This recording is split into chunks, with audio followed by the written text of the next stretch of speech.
McElroy and Cubelic in the morning. We are live from Birmingham, Alabama, Jocks 94.5 Studios, live on YouTube, jocksfm.com, wherever you need to tune in.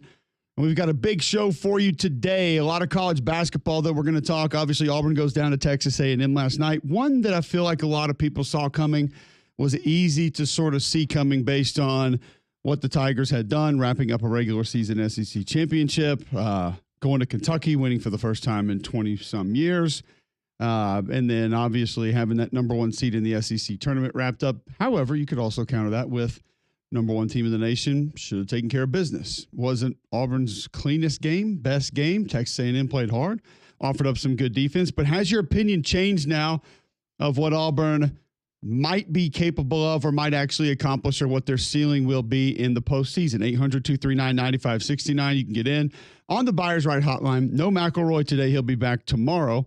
And we will have Rick Barnes in 20 minutes. Tennessee head football coach going to join the show. Billy Lucci on that Auburn A&M game last night, also on A&M's new media rights deal, which is, $500 billion over the next 72 years, whatever it was. We'll talk to Billy about that at 8:15 today. Joe Lenardi at 9 o'clock today. What's the latest on the bracketology now that the Auburn Tigers have lost? Is there a threat to Auburn to take over the number one overall seed in the NCAA tournament? How are some of the other SEC teams looking? We'll talk to Joe Lenardi about that at 9 today. And Auburn is at UAB tonight. Casey Dunn will preview that game at Regions. UAB Auburn in baseball tonight. So we'll have the UAB baseball head coach at 9:30 to discuss that. But Auburn goes down 83-72 last night. Tigers go to 27-3 on the season. It's not one that I feel like you even get anywhere near hitting the panic button on. There have to be some mild concerns just about, you're now looking at back-to-back games where what we thought was the National Player of the Year has just flat not played well.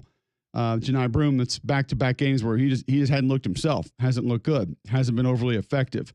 A&M was able to give him some headaches and slow him down a little bit inside.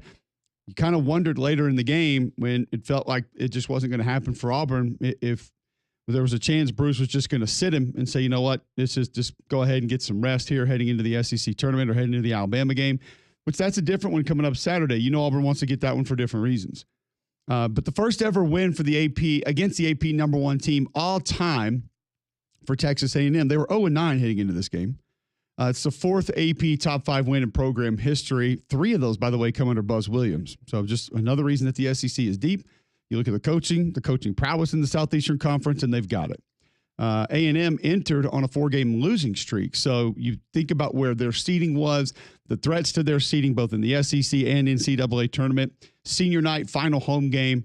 And then we mentioned some of the things that Auburn was headed up against. They out-rebound Auburn 41-25 last night. I mean, the physicality, the ability to take the ball away, those are the things that are a little bit concerning, because this is now back-to-back games that Auburn's been out-rebounded as well.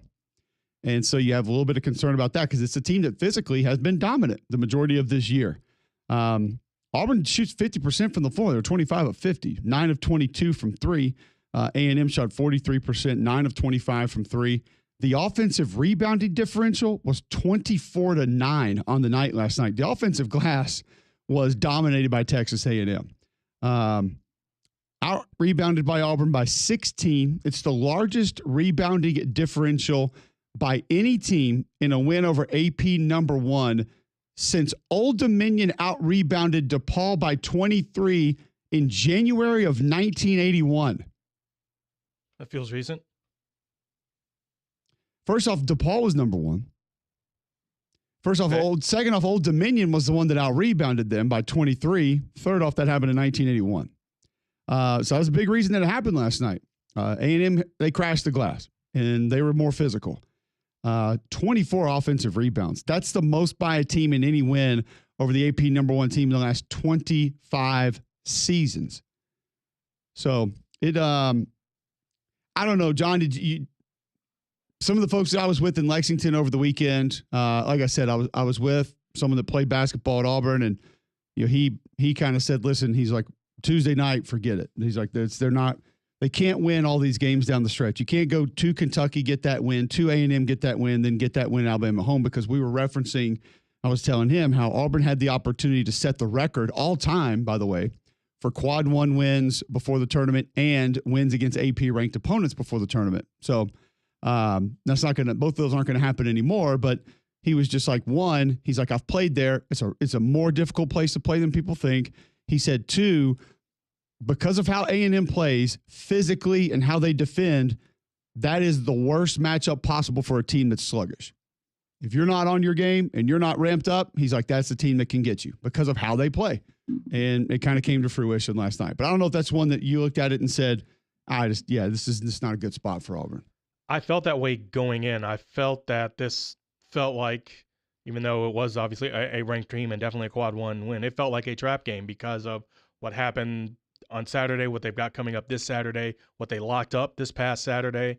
It felt like a natural letdown spot, which it also felt like Bruce Pearl's teams have kind of been immune to that, but it just felt like everything kind of coalesced to where Auburn was probably going to lose at one point, and it makes sense that it was this one because I think he's now 6-2 against Buzz Williams. So something like that. It's not a great record. I want to ask folks this question, and again, you can tweet in at Mac and Cube, because I struggle to go there. I struggle to go to the, listen, you wrapped up the, and I do get it but this is where the age should come into play. You wrapped up the SEC regular season championship. You wrapped up the number one seed in the SEC tournament. I will say right now, we'll ask Joe Lenardi at 9. I don't think there's any way Duke can grab the number one overall seed. When you look at what Auburn has done against quad one teams and against ranked teams, Duke's not going to catch them. Houston's not going to catch them. So, in my opinion, the number one overall seed's wrapped up. Auburn's going to Lexington. They'll be the number one overall seed. To me, that's what it is. So human nature tells you we've wrapped this up.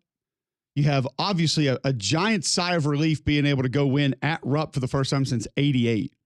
All people have said is how that doesn't happen. Bruce is bad there. It can't happen. Auburn doesn't win there. So you go do that on top of it. And then those other things come a little bit later. So probably easy to relax, exhale, so to speak. But there's that other side of me. It's like you used to watch Looney Tunes back in the day, and you'd have, Yosemite Sam Devil on one side and Yosemite Sam Angel on the other side. I don't think Yosemite had either one of those because he was just going to fire the guns off either way. Like it was Sylvester the cat. Maybe Sylvester had that. Do we eat Tweety Bird or do we not eat Tweety Bird? So the good side of me says, yeah, that all makes sense. It's human nature. The other side of me, and I guess, a little devil costume comes out and says, you're the number one team in the nation, man. You go handle your business. And that has to be somewhat concerning. And this is where the football brain it was kind of cool having Richard Hendrickson here Monday and talking to him or Tuesday and talking about so many different things. Monday, whatever day it was. The football brain works differently than the basketball brain. Like the football brain can't comprehend a loss a lot of times. The basketball brain says, you didn't play well. You come back, you bounce back the next day. Richard has referenced that even more so just on possessions and forgiveness with individuals. Richard and I talked about it before the show. He's like, quarterback throws an interception. You go win by 14, people still talking about that interception. What a bad decision it was. How did he make that decision? I don't know if we can trust that guy. He said, you can have a guy in basketball miss 7 straight shots on 7 straight possessions, but all of a sudden he goes 6 for 8, hits 5 threes down the stretch. He had the game of his life. Guy starts 0 for 4 from 3, but he hits his last 4. And all of a sudden, he's 4 for 8. He was on fire. So the forgiveness in basketball is very different. That's why I think a lot of our brains don't compute certain things like this and say, you got to be worried about it. You got to be concerned about it. You can't be happy about it. Not that you would ever be happy about a loss. And I also don't buy into, and these are just different philosophies. There's nothing what John said or nothing that wrong with what people think this way. But I can remember around the Florida game, people saying, well, I got to lose at some point. You might as well lose now. I don't think there's ever a might as well lose. Because to me, when you lose, it creeps into the back of your brain of this can happen. And the confidence that Auburn had been playing with all year, you don't want even an ounce of that, a shred of that in the back of your mind. And in my opinion, what did not happen for Auburn last night that had been happening almost every other night, every other day, every other game, someone else stepped up. And obviously it was Miles Kelly against Kentucky. You go back and think about that 3 that Pettiford hit against Alabama. It's been Chaney Johnson in certain games. There has been somebody offensively that stepped up and said, you know what? I will ignite us tonight. Or even not even for the entire game, but just in moments.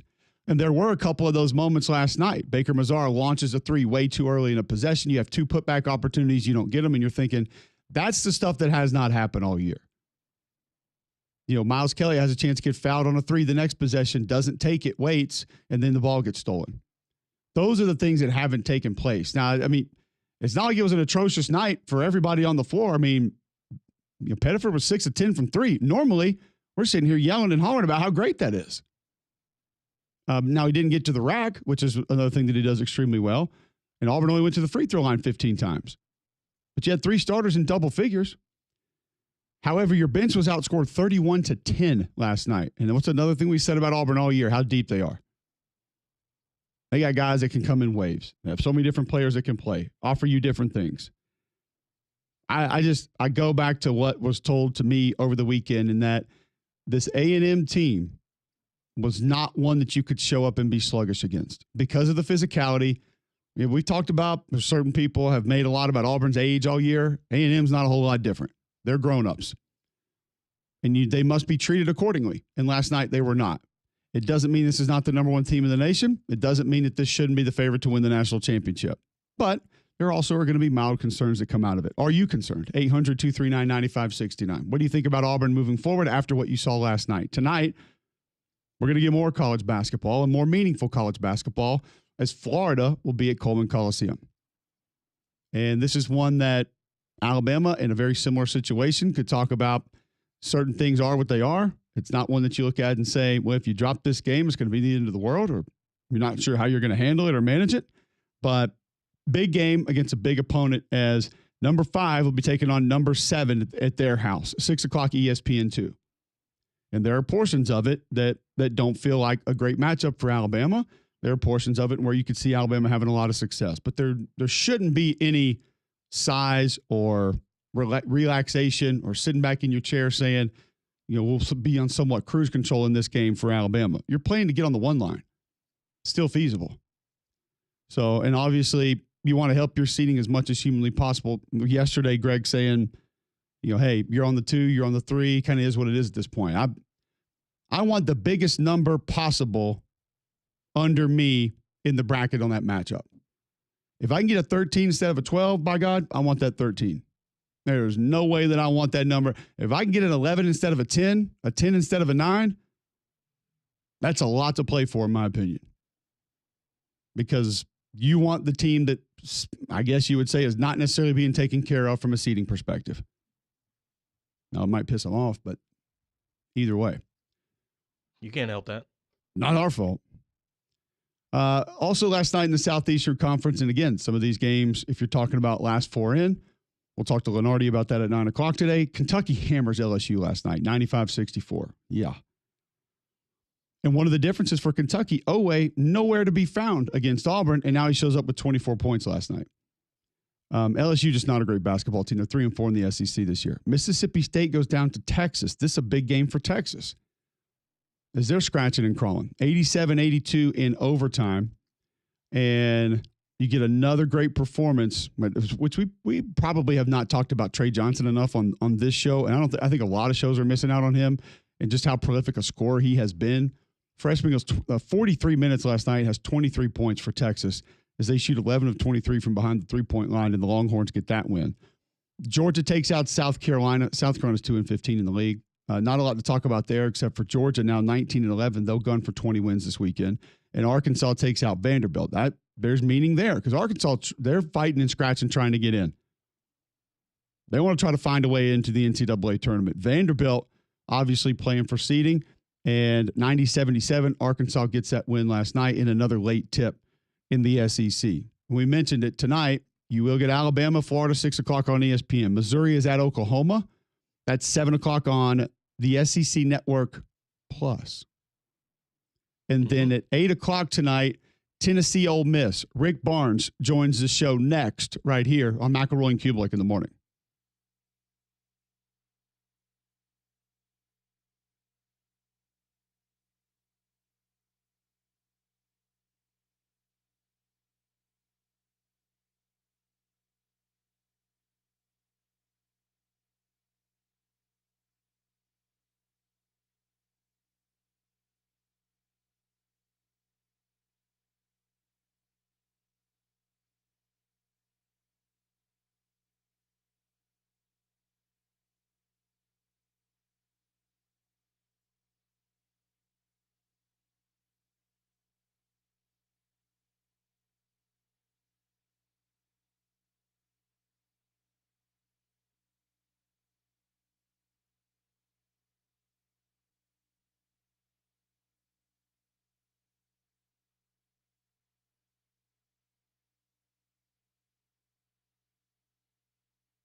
7:18, Jocks 94.5, Wednesday, March the 5th. This is March. McElroy and Cubelic in the morning. I'm going to come back to some of the discussion around Auburn basketball after we visit with Rick Barnes, 800-239-9569. Keep in mind, if you want to get in, you can tweet in at Mac and Cube of just if your opinion has changed on this Auburn basketball team in any way, shape, form, or fashion. Playing on the road in this league is tough. We know that. Not easy. We've seen a lot of teams struggle with it. Sometimes not easy physically to get through injuries. There's a reason Auburn Athletics hand-selected Andrew Sports Medicine's Benton Emblem and Dr. Charles Pitts to serve as their team physicians. They provide highest quality of sports medicine care in an effort to keep the Tigers student-athletes safe, healthy, and competing at the highest level. If Andrew Sports Medicine is a choice for Auburn Athletics, there's no doubt they should be your family's number one choice for sports medicine and orthopedic care. Andrew Sports Medicine has 7 locations across Central Alabama: Birmingham, Coleman, Gardendale, Hoover, Pelham, Trussville. They offer same-day, next-day appointments for acute sports injuries. Visit andrewsportsmedicine.com today to begin your journey of achieving victory over injury. I mentioned baseball today. Not only is number 22 Auburn here at UAB, game at Regions 5:30, 4 o'clock today. Number 19 Troy is going to be at Alabama. Alabama smashes Jacksonville State last night in baseball, 11-1, as the Crimson Tide currently ranked 23 in the nation. Tennessee going to be at Ole Miss tonight. That's the game that we'll talk about today, mostly because it's coming up tonight. But the game that I think a lot of people want to talk about as far as the Vols are concerned and what happened on Rocky Top over the weekend against Alabama. Head basketball coach for the Vols, Rick Barnes, joining us now on the Buyers Right hotline to discuss just kind of how this thing went, Coach. And I think about the last 30, 40 seconds of the game, if not the last couple of minutes of the game, you guys are down 7. You got to go to the free throw line. You have to have some wishful thinking at the free throw line. It doesn't look like you're going to get back into it. Then you find a way to win it. Can you just take us through the last 2.5, 3 minutes of this basketball game and how your team did find a way to win? Well, I thank God for his favor, because I tell you, when you think about it, we probably had very little chance because they're such an outstanding team, a well-coached team. But, you know, Jemai Meshack, just some crazy things happened, really, that the way it ended up happening. But Jemai Meshack getting the offensive rebound and getting fouled and making 2 free throws. Then you had him go down the other end. We get a tie-up, and then on the 5-second count. And then the last play, honestly, I told he and Zakiah, both of them, when the play was designed for to throw in to Jemai and try to get Z on the run, but if he was covered, we would add another option, but that option didn't do what needed to happen. And so when Jemai went by the foul line, I'm not sure we were going to get a good shot, to be honest. So I'm calling timeout, actually. I just hope he could get it across half court, because we do have a play. If we got about a second, we think we can get a good look at it. But it's just one of those things that worked out. I mean, it's part of sports, and, both teams played their hearts out. I mean, that was a game where every possession you could feel the intensity with it and what was going on. And Nate was right there with me. I said, I looked at him. I didn't even see the shot go in. I didn't see it go in. I didn't see it go in because we were both yelling timeout, and it was so loud that nobody could see it. And normally I would have told the referee ahead of time what I was going to do, but it unfolded so quickly I didn't get that done, which turned out to be a blessing. Rick Barnes with us on the Buyers Right hotline. How much design was there in getting that final shot off? I know there's something that you guys work on. It looked like there's a little bit of a possibly inadvertent screen kind of by one of your players to allow Meshack to kind of get open over on that left wing a little bit. I don't know if that's by design, just kind of happenstance how the defense seemed to be playing it, but how much actual thought and practice went into the way that shot was put up? Well, that's an option out of it, but there's a lot of options that, and to be quite honest, we didn't execute the play right. Jemai made the play, and we do try to create traffic sometime with those trail guys, but that just the way it unfolded, it was nothing like what I would say we would practice, because 3 of the guys were out of position, and some of that had to do with Jemai was in a position he's never practiced being in before. At the time, we had 4 guards on the court, and so again, that's part of sports. You have some organization, you think, but doesn't always work out the way you want it to in that situation. It did. Again, like I said, I was trying to call timeout because I felt like we had enough time with that time on the clock to get it to half court and not have to maybe have a long shot like that. But he brought it up, and he made the play, and so all the credit goes to him. But the way it was designed, the way it ended up was not at all the way, other than he was where he was supposed to be. They were all where they were supposed to be to start the play.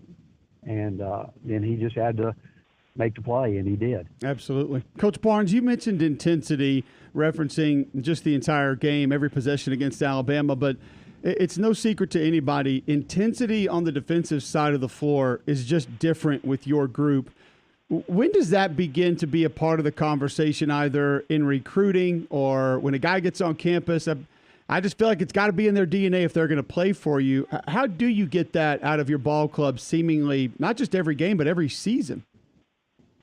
Well, we talk about it obviously as part of our, the culture of our program, and I've had terrific coaches with me that understand that it's an everyday process. I mean, we're on it every day with the details that we think that go into it. But we've had guys in the portal now come here because they said they know they got to get better defensively, and they want to do that, and which has obviously helped us. They could score the ball, in both Dalton and Casimir.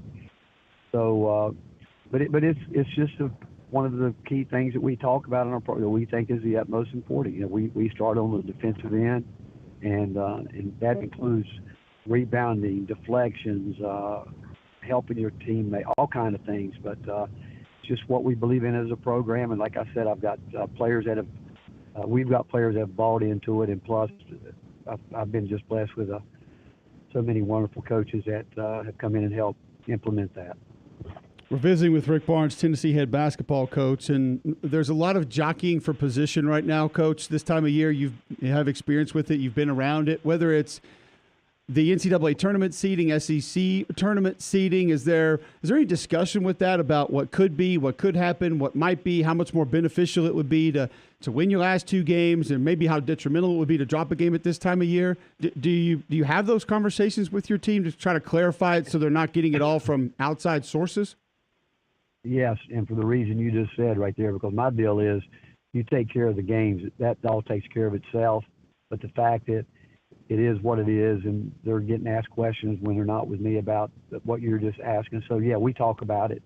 We let them know what's going on and what's out there, because most of them haven't been through. We'll have a group of guys on this team this year, half a team, that's never participated in the NCAA tournament. And they don't understand seedings. They don't understand any of it, but they've grown up being a part of, certainly postseason tournaments, watching them in March Madness. But, we do talk about it because of what you just said. If we don't, we're going to hear it from other people, and I just want them to be aware from our viewpoint, our eyes, and it always comes back to, hey, what we have to worry about is today. We got to get ready today to play against Ole Miss tomorrow, and then we got that game. And that becomes the most important game on the schedule. And then we go from there on to the next one. Coach Rick Barnes joining us on the Buyers Right Hotline. Big win over the weekend against Alabama. A couple games remain before the SEC tournament. And, Coach, you mentioned Zakai Ziegler a little bit earlier in the conversation. Experience feels like it's at a premium in college basketball. Not that it's never mattered or not that it's never been important, but we've heard other coaches reference they might not even be going to high school to recruit anymore. And just having someone lead your team, that floor general demeanor on the court, night in, night out, how does that make your job different versus maybe some other years, other teams you've coached?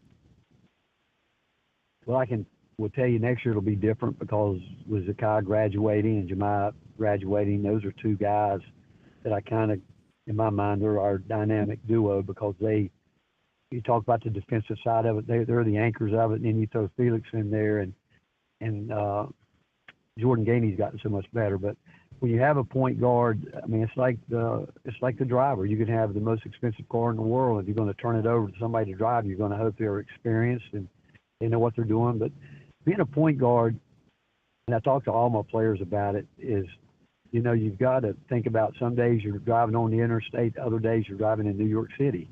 And you got to be able to understand when to hit it, when not to, and how to get everybody involved. And having Zakai for 4 years it's been a comfort blanket, really, and the fact, because one, you never worry about him with competing and all that. You know he's going to do that at the highest level, and then you just know that you got a chance because of how he understands what we're trying to do.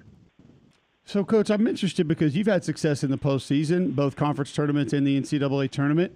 When you're asking your guys to drive that car, how different is the path in tournament play as opposed to the regular season play? If you drew that roadmap out for the regular season and those games, and then all of a sudden, you get on Waze or whatever it is, and they give you the alternate routes, how different is the ultimate route in tournament play as opposed to some regular season games that you coach? Well, it's like when you get on Waze, all at once they might divert you another way.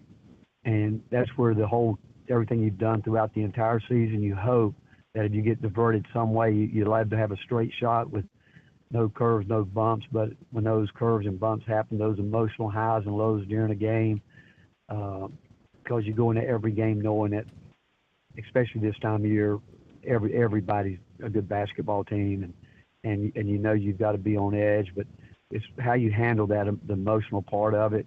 And you've got to, again, rely on your training. You've got to rely on everything you've done to get to this point. But I don't think we ever go into a game thinking it's going to be smooth sailing all the way through. And when something hits, that's where it goes back to, you talked about experience. It's a lot easier when you've had guys that have been there. And sometimes you can overcome it without that, but more times than not, it's those guys that understand those bumps and curves along the way that can get you through it.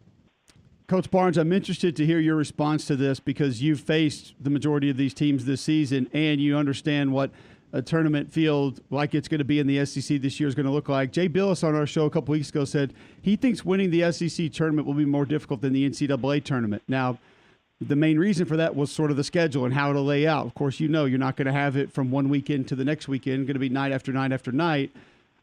When you hear that and you look at what this SEC tournament might be, what does come to mind just as the difficulty that lies ahead of actually one team going and winning it? Well, there's a whole lot of things that come to mind because, you always want to win. Anytime you walk out on the court, you always want to win, but you go back. Last year, two teams that got sent home the first day, us and Alabama, they went to the Final Four. We went to the Elite Eight. And I think Jay's right in the fact that this thing is so hard because we know each other, and it's just back to back to back if you do it. Plus, what concerns us too is getting so many teams in the NCAA tournament. You could honestly turn around in the second round, play somebody you just played and I do hope we get as many teams in the tournament. So to answer your question, there's a lot that we could sit here and talk about today. What if this, that? But the bottom line is, he's just, again, I've never known anybody that go on the court not trying to win. There are people that could literally say, go win a game, go home. I don't think anybody ever starts a game not wanting to win it.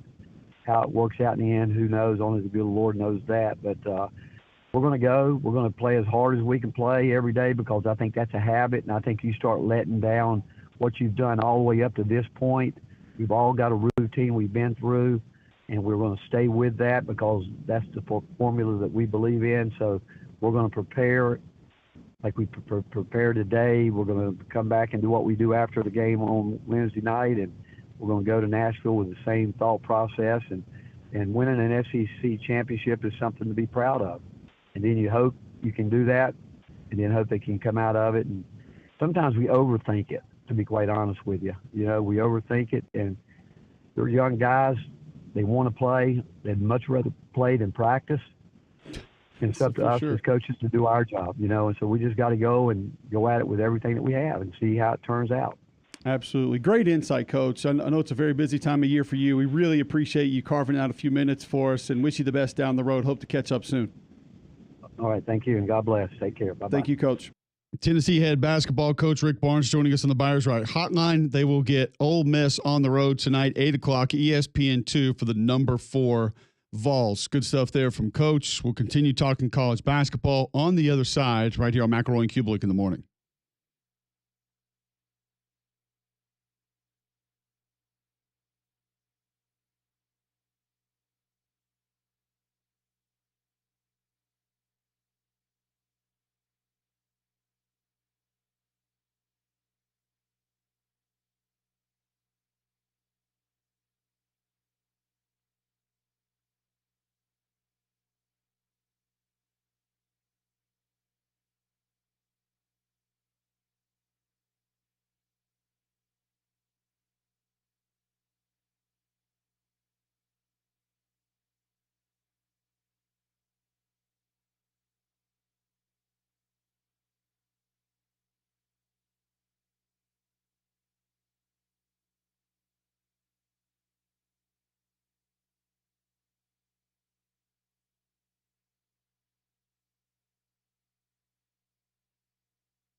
Appreciate Rick Barnes hopping on with us. Good to hear from the Tennessee head basketball coach on the show as they had a dramatic win against Alabama Saturday. They get Ole Miss again tonight. We asked the question earlier in the show. Your thoughts on this Auburn basketball team, have they changed? Also, the preseason S&P, or I guess spring S&P top 25 out today for college football. We'll get that in our next segment, maybe carry it over into the beginning of the 8 o'clock hour, then visit with Billy Lucci at 8:15. But when you look at what happened to Auburn at A&M last night, does it change your opinion on this basketball team, where they are? 800-239-9569. You want to get in, text in 205-834-9450. You can also tweet in at Mac and Cube. Give us your thoughts there. It's an Auburn basketball team that emotionally had a lot happen over the weekend. So you can imagine going to College Station's a long trip was going to be tough, going to be difficult. And an A&M team that has a lot to play for, needs some improvement as far as where they're going to be seated, what they're going to have dealt as in the SEC tournament and the NCAA tournament. But physically, they were just more. They out-rebounded Auburn, dominated Auburn on the offensive glass, 23-9, I think it was, on the offensive, 24-9. So Texas A&M showed up. And Janai Broom, I think you have to have mild concerns about second consecutive game that he was held under 10 points. That's just a little bit alarming no matter what, because he's a dominant basketball player. Is it concerning for you now, more concerning moving forward, whether that is Auburn's chances to win the national championship? You have to think his chances for National Player of the Year taking a little bit of a hit as Cooper Flagg had a great game the previous night. And you just wonder, mentally, emotionally, is this going to impact this team? It might not. They got great leadership. And Bruce obviously knows how to motivate. I'm not overly concerned about it, but I don't think you can just completely brush over it either. Jolly tweets into the show, I don't believe number one overall means anything. Duke does have a win over Auburn. We still have conference tourneys. I think Auburn's biggest shadow was last year's NCAA exit. That's the shadow/omen they have to face down. Overall number one, meaningless ultimately. Do you agree with that? Does it make a difference if it's number one, number two, number three, as long as you're a number one seed? Is that the difference? Where do you draw the line there? Just as long as you're on the one line, you're good. Anything else, you just take it as far as the third, fourth, first seed in the NCAA tournament. SEC tournament handled. That's done. So I don't know if it makes that much of a difference for me. I don't feel like it's always the number one overall seed on cruise control through the tournament. But I do think that you get a little bit of added benefit as far as where you're going to be and who you're going to be going up against. I mean, first thing is you want teams that play more games. 800-239-9569. Do you think it matters if Auburn is the first one seed, second one seed, third one seed? Do you still feel as confident in Auburn winning a national championship after what you saw last night?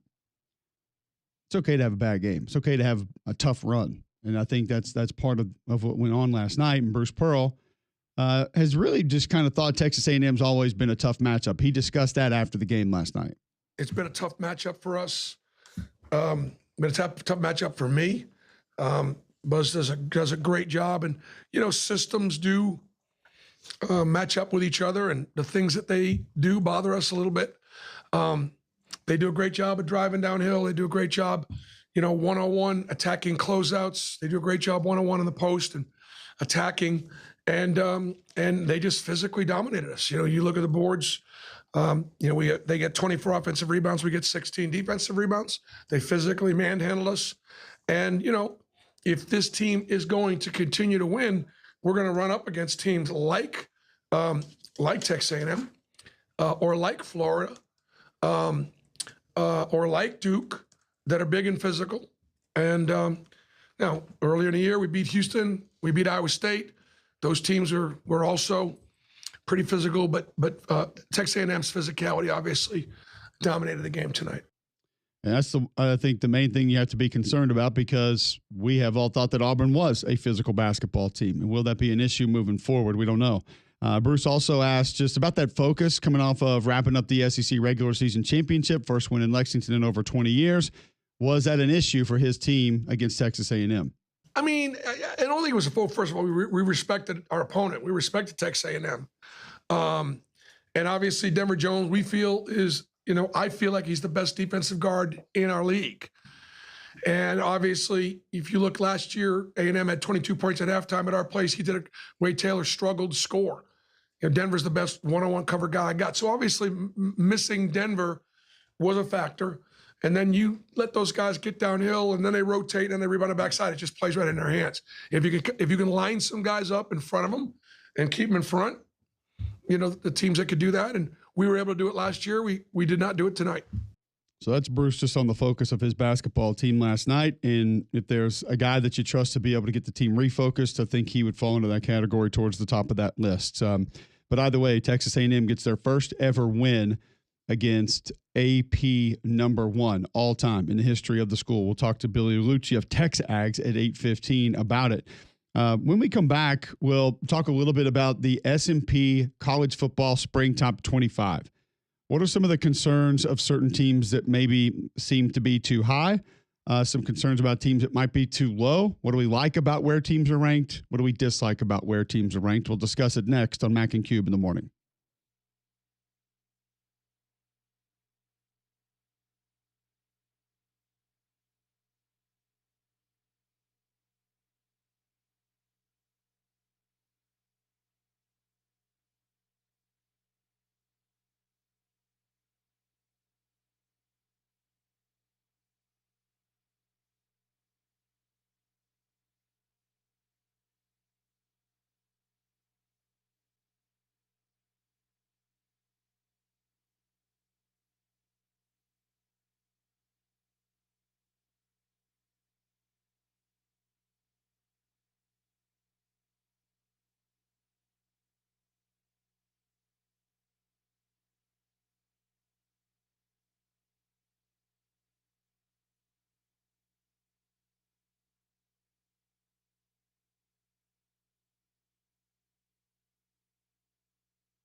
All right, welcome back in. McElroy and Cubelic in the morning, 7:46 Wednesday, March 5th, right here on Jocks 94.5. Had a great time up at the club last night, emceeing banquet for summer show-offs, the Angels Gala that they have each and every year. My daughter's a part of it. I got to see some incredible young people speak and share their stories last night. And if you don't know about it, I encourage you to do some research on it with what Robin and Cecile are doing with SSO. Is pretty incredible. The amount of people that they're helping them, how they're helping them. And if you're looking for a way to just do more help, if your children need a little bit extra in the summer around the holiday season to do, and they want to be able to encourage and help others, it's an excellent thing to do. And I was just beyond impressed last night and honored to be a part of it. Wanted to share that here on the show this morning. We've talked about Auburn and maybe where things are going from a basketball perspective. Pickleback tweeted in right before we went to break. He said, the only thing I see it being closer to home and closer to get more fans there. So it is one benefit of the higher you are seated, some of those little extras come along with where you're going to be seated, what you're going to be able to do. So, John, didn't get your thoughts on that before we went to break on just maybe some of the concerns with Auburn after last night. And then that number one overall seed, does it mean that much? Does it mean that big of a difference if it's 1, 2, 3, or the fourth number one seed? The one thing that matters to me is playing closer to home. So if I get the number one overall seed to do that, then yeah. So it's not something that if I'm Auburn, like I hang a banner for, or that it feels like it doesn't matter because there are other one seeds out there, and chances are Auburn's pretty much the lock of the century right now to be a one seed. So there may not be as much that they're fighting for that, but having a game closer in Lexington and Atlanta as opposed to way out west because you're one of the other teams, that definitely could make a difference. But to me, the concern I have towards Auburn now is now I doubt if they can win the national championship. Before the last couple of weeks, I have like steadfastly believed like, yeah, Auburn's the best team. Auburn's going to win. Now, I'm not saying they won't. Now I have that doubt because that loss like that, because we've been saying how, yes, it makes total sense that they lost the game and everything else like that. But really from now moving forward, you can't afford to lose anymore. So you're just saying that there now is a little bit of doubt, not that yes. you're saying they can't win a national title. I don't doubt Auburn in that I still think they're capable of. I just think now that there's a possibility that, okay, I do think now that maybe Duke can win it, as opposed to there's no way Duke can win it because Auburn is the best team out there. Right. And that's kind of where we're going with this, is that has there been more doubt creep in for you? 800-239-9569, 800-239-WJOX. I mean, I think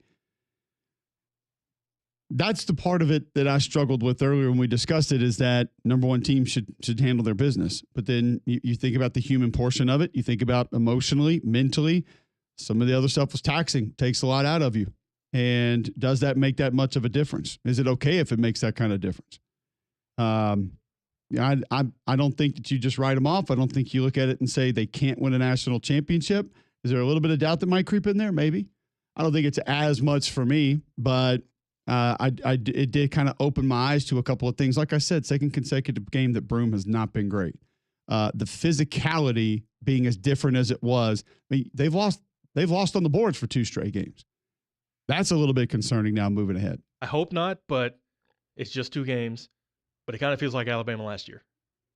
It's not feeling all of it. I see the makings of them repeating last year when they lost, like 4 or 5, 5 or 6, something else like that. And then all of a sudden it's like, oh, hey, like this is a good team. Like, what happened? Right. And so I'm not saying Auburn will definitely follow that, but the ingredients are there for that to happen. It's like, whoa, hold on, guys. Like, what's going on? Don wants to chime in on the Buyers Right hotline, discuss this Auburn basketball team and what happened last night. Don, what's on your mind? Hey, Cole, how are you, buddy? War Doing great. Thanks. War Eagle, man. Yeah, really, Cole, and what you said the right words all day. The rebounding, we just got murdered on the boards, man, especially on A&M on the offensive boards. My goodness, man, that we couldn't get a rebound. Yep, it was kind of tough to watch, to be honest with you. Yes, it was. But anyway, I'm concerned a little bit, sure, because of getting dominated like that. But I'm sorry, man. Without Denver Jones, it just didn't seem like our offense was in sync last night without Denver Jones running the point. Because Patterford's not a true point guard.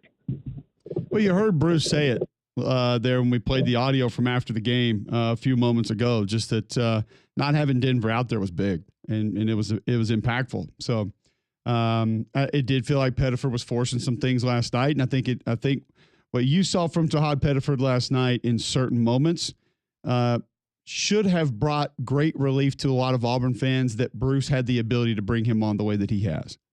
Because the ceiling is absolutely there. There's no doubt about how special he is, his burst, his quickness, his twitch. But I think last night gave you a glimpse into why it's going to greatly benefit him down the road that he didn't have to come in and just be the guy day one. And so now that Auburn has had these back-to-back games, I'm confident that, definitely they'll be able to pull themselves back up by the bootstraps and realize, we don't know what it was. We just got out of sync a little bit, but the problem is not the path that's ahead of you is probably the most difficult path to be able to do that. And that's where the doubt that I have is starting to creep in, because it's like, if you had some, I don't know if they have lettuce games, I guess, in basketball, but not at this point in the year, but you'll be able to, all right, we can get right. We can kind of get our flow back, but now's not really time to get out of sync, because play a game like that again in a week and a half to 2 weeks, and then you're done again. And I think, as it was brought up earlier via Twitter, that that exit last year is the thing that a lot of people are focused on. It is a different team. There are members of the team that were there, but I think they've done enough this year to build up the confidence that that's probably not really stuck in their minds, at least not right this second. Maybe come tournament time, it's something that may be brought up and they may think about just a little bit more. How does one actually pull themselves up by bootstraps?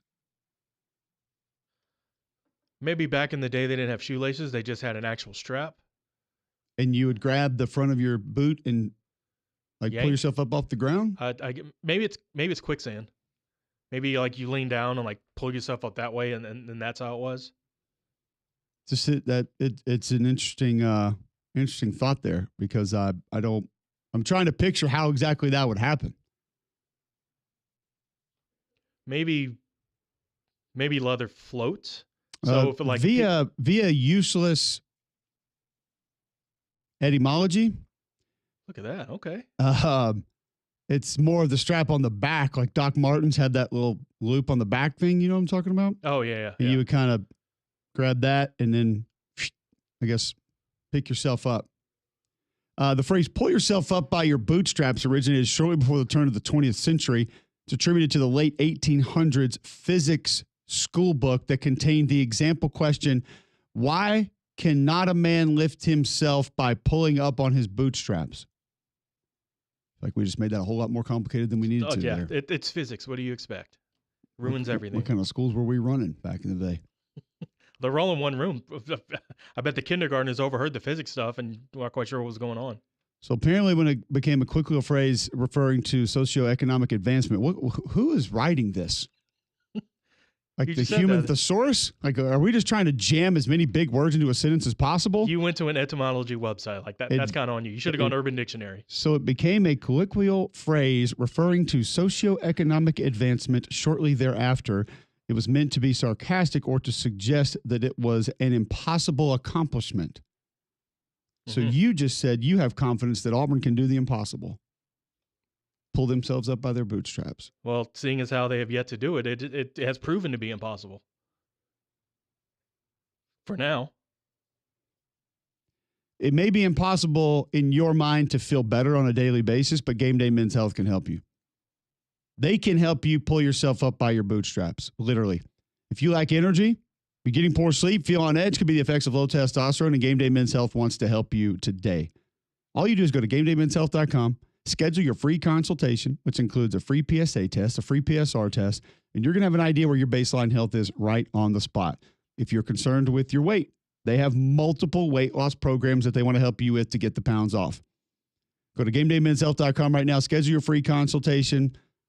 Every service that they offer, you can save 10% on by mentioning Cube when you walk in the front door. Holistic approach to health and wellness. Peptides in stock now for multiple ailments. that they can help you with. They got the B12 shots for energy. I hop in every now and then and get a couple of those just to get a little extra boost. Game Day Men's Health has helped me. They can help you. Book your free consultation now at GameDayMen'sHealth.com. That's GameDayMen'sHealth.com. Tell them you heard about them right here on McElroy and Cubelic in the morning. We did not get to that spring top 25. Where do we like that teams are ranked? What are our concerns with each team? Is there a question or two that we want to see answered through the spring, even though we're not going to get spring games anymore,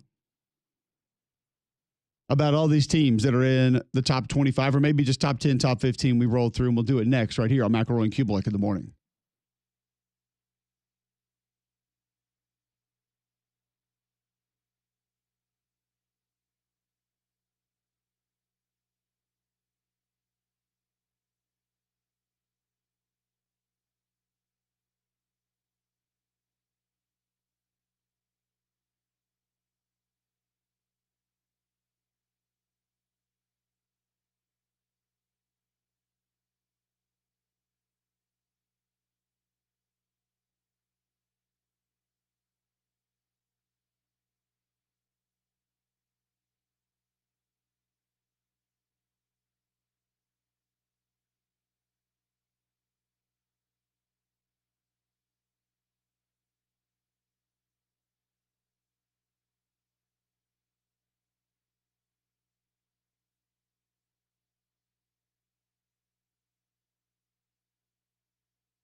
Hour number 2, 8 a.m., Wednesday, March the 5th, Jocks 94.5. Said we would get to the S&P Top 25 as we head into spring and different teams get started with spring practice.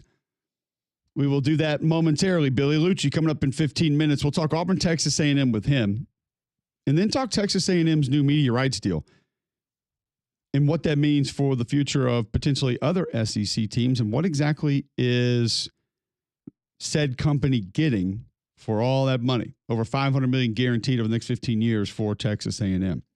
Something I want to come back to a little bit later in the show. I didn't know that. Did you know we have a state food, John? You know what? No. I know we have some state other things.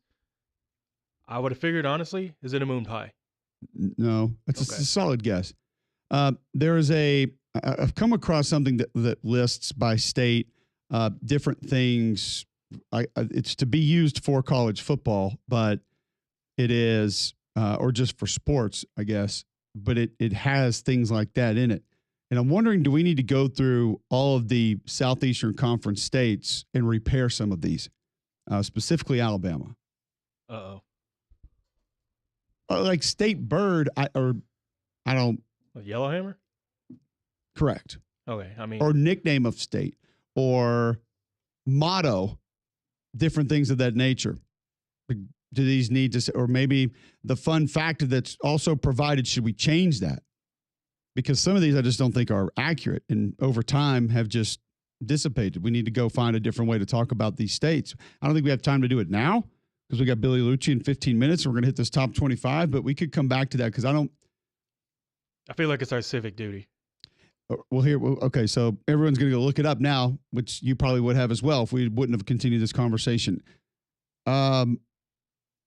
There is a SportsCenter 50 for 50 that I have access to that goes through every state and has the capital, the population, the nickname, when they were admitted to the union, the motto, state food, most popular sport, notable athletes, and the fun fact. Obviously, Montgomery, 5.1 million. Yellowhammer State, right. 1819. The we motto. Dare defend our rights. How did you know that? I remember that from ninth grade. Miss Sloan, now Dill. Was it social studies? Or? Alabama history. Oh, okay. Yeah. Those I don't remember a lot from that, but that's one of the things because I feel I was like, all right, I can rock with that. Because there's some other mottos out there like, oh boy. You were close. I believe it's actually, we dare to defend our rights. Oh yeah.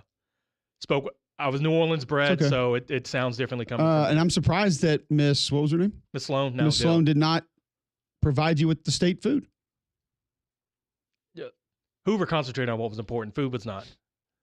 We often don't get to our celebrity birthdays of the day anymore or what the national day of whatever food is. But the Alabama state food apparently is lane cake. Like Kiffin? Lane like Kiffin? It was for about 24 hours. Okay, well, that's why you wanted to come here. Find some cake. Okay. Do you know what lane cake is? I, in fact, do not. Can anyone call into the show and tell me what it is without looking it up? 800-239-9569. You can tweet in. I've never heard of it. That's news to me, man. How is our state food? This is Alabama. Alabama. We have 5-star Michelin chefs. That might even be restaurants, not chefs. We have James Beard award-winning restaurants. And lane cake is our state food? Lane cake, folks. Lane cake, also known as prize cake or Alabama lane cake, is a bourbon-laced baked cake traditional in the American South. It was invented or popularized by Emma Rylander Lane, a native and longtime resident of Georgia.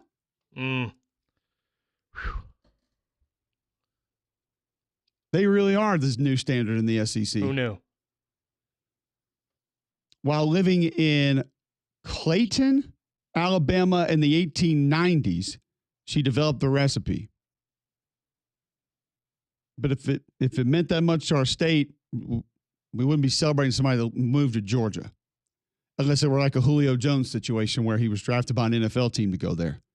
That's the only way I believe that would be acceptable. Yeah. I mean, the lane cake sometimes confused with the Lady Baltimore cake. That's our problem. That's what it is. See, now I think everybody driving to work today is going to say, wow, you should have just said Lady Baltimore cake to begin with. That feels like an oxymoron, Lady in Baltimore. Which also is a liquor-laden fruit-filled cake. Well, I just read the description. That makes sense, though. While the lane cake was originated in Alabama, the Lady Baltimore cake came from Charleston. So the Baltimore cake came from Charleston, and the lane cake came from Georgia, Alabama. Okay, this is the 1890s, John. They didn't have geography. How did they get to those? They didn't places, even have maps back then. They just used a compass and started walking. Sisters Flori and Nina Altalangui, managers of the Women's Exchange Tea Room, are credited with developing it.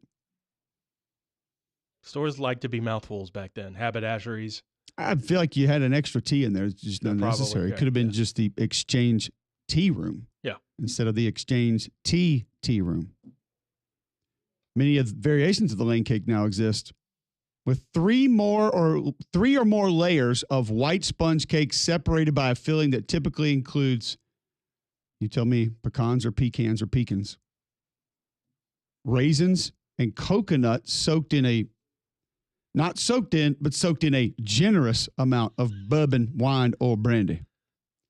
It may be frosted at the top, on the sides, or both. Lane cake is often found in the South at receptions, holiday dinners, or wedding showers. Actually, no, it isn't. No. Damien, can we run a poll? Have you heard of lane cake? Yes, no. If this is the case, why don't places like Full Moon, Dreamland, like if this is the true cake of the South, barbecue spots don't have it. Dang nabbit. Therefore, it ain't real. God, you mentioned Yosemite Sam once, and all of a sudden you just bring it back to voice. This caught me off guard when I was looking at a couple of different things, trying to get prepared. Do we need to repair the motto? We dare to defend our rights. No, that feels Southern. That feels Alabamian. Yellowhammer State, sure. Okay, yeah. I don't think a lot of people truly understand the significance, but yeah, there it is. So with Billy Lucci coming up next, and we'll talk Texas A&M, Texas A&M Auburn. We'll talk Texas A&M's program in general. This ought to be fun. Capital Austin population, 30.9 mil. Whew. Nicknamed the Lone Star State. I think we all knew that. Admitted to the Union. Well, that was Alabama history. Sorry, you shouldn't know that. 1845. Ooh, okay. I was going 60s. 1860s, not 19. I'm going to tell you, I think all of these are going to be wrong. I think every single one of these is going to be way off. Okay. First off, their motto, hell to the gnaw, is friendship. That's it? Is Texas not known basically like we will fight? What? I mean, last time I checked, the Alamo's in Texas, right? Did they defend it with friendship? Don't they have the Texas Rangers? And I'm not talking about the baseball team. Yet friendship is the state motto. Mm-hmm. That might be my platform, by the way, if I was running for governor of Texas. We're changing that motto, folks. State food. You ready for a bigger swing and a miss? Broccoli. It feels like Vermont. No, right, but the way you were setting it up. Chili. Now, I'm not saying chili and Texas don't kind of go together. Right. It makes sense. But I also know that for a large portion of the calendar year, it's 100 and whatever in Texas. Correct. It is the exact opposite. Therefore, you ain't eating chili. No. Nobody's eating chili when it's 114 on the pavement. Ball game in September, take in some chili. When you can cook it on the pavement, you ain't eating it. Chili is the Texas state food? What are we doing? Absolutely not. Apparently the most popular sport in Texas, Alabama's college football, by the way. Okay. Makes sense. NFL. And the fun fact that's included is it's larger than any country in Europe. Yay. What was Alabama's fun fact? You don't want to know. That bad? There's a store that sells unclaimed baggage. Oh, okay. Well. I've been to unclaimed baggage. Mm-hmm. I actually used to call in Scottsboro when I was a drug rep. We used to take the Pontiac Grand Prix over there and drop off some Plavix and some Avapro. Right. We didn't have samples of Ambien, so we couldn't drop that off. Probably good for me. Because I could actually get up and work. And so I said, I gotta go see what all the fuss is about. It's unclaimed baggage. Now, is it interesting? Absolutely. Is it unique? Definitely.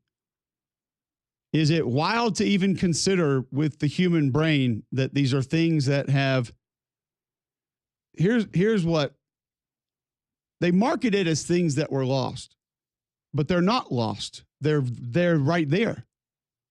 They've obviously been found. Mm-hmm. So I guess the unclaimed part is where the focal point should be.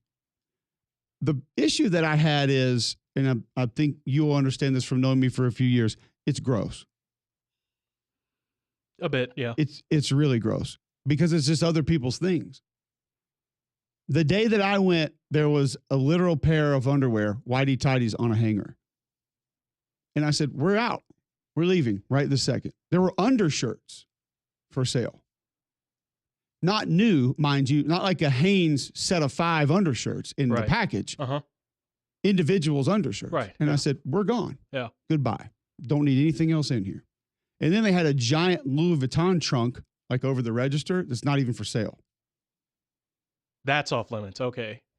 Not someone's jaws, but that's off limits. Okay. All right. I'm just letting you know what was in the store. And everything that everyone tells you that is like in the all the treasures that have been found there, there's nothing even near that. There were a lot of scratched up CDs. Don't need any of those. I could go to Hoover and get them, man. Yeah, it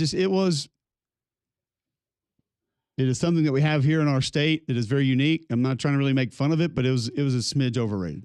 And a tad bit overpriced too. Maybe also this was when, I forget the TV show that it was on that was popular back in the day, where maybe the husband and wife traveled around and went to different things. Maybe it was after that, and so like the luster had then been worn off. It wasn't this secret anymore. Yeah. But it was gross. Is. I think they still, yeah. You can buy stuff online now too, which almost feels like a Craigslist kind of thing. What would you have done if you walked in and saw like your suitcase for sale? How do you manage that? That has to have happened. Somebody has to have gone in there and said, that's my bag. Yeah. That's my duffel right there. How do you know? Look at the tag. Well, it carves my name on the inside. Yeah. How many other Say Bears do you know? How many other Cubelics do you know? Yeah, come on now. Oh, boy. Here we go with John Mack. We aren't admitted. The Republic of Texas signed a treaty with the United States of America, the only state that did this, and that's why the Lone Star flag is flown at the same height as the Stars and Stripes. We've never had Butt Texas on this show before, but we just got it. Leave it to the Aggie to bring out the butt. That is like the biggest butt Bama we've ever had on the show. To be fair, Greg's not here today, and I'm over 80% sure he'd have said the same thing. Would he have? He'd have brought up it or was would a he have republic. been fighting for California? He would have brought up Texas was a republic. He'd have had to chosen his state because there's a couple that we rotate with. There. We weren't admitted. All right. Billy Lucci will be admitted to our show next on McElroy and Cubelic in the morning.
All right, welcome back in. McElroy and Cubelic in the morning. We can come back to that discussion after Billy Lucci visits with us, because I do believe that there are a few things that need to be clarified for multiple states, by the way. And I feel like I'll just start off asking Billy Lucci of TexAgs.com. Billy, number one, do you know the state food of Texas? I have no idea. I mean, if you made me guess, and this is a straight guess, I would say like chili or barbecue. I'll go chili. How in the hell did you get that? Oh, wow. Is it really? It is. I swear I have no idea. Well, okay, so I'm just are there like, like I more feel chili like cooking competitions, and like this where? Why would you even have said chili? I would have never thought that. Well, it wasn't going to be spaghetti and meatballs.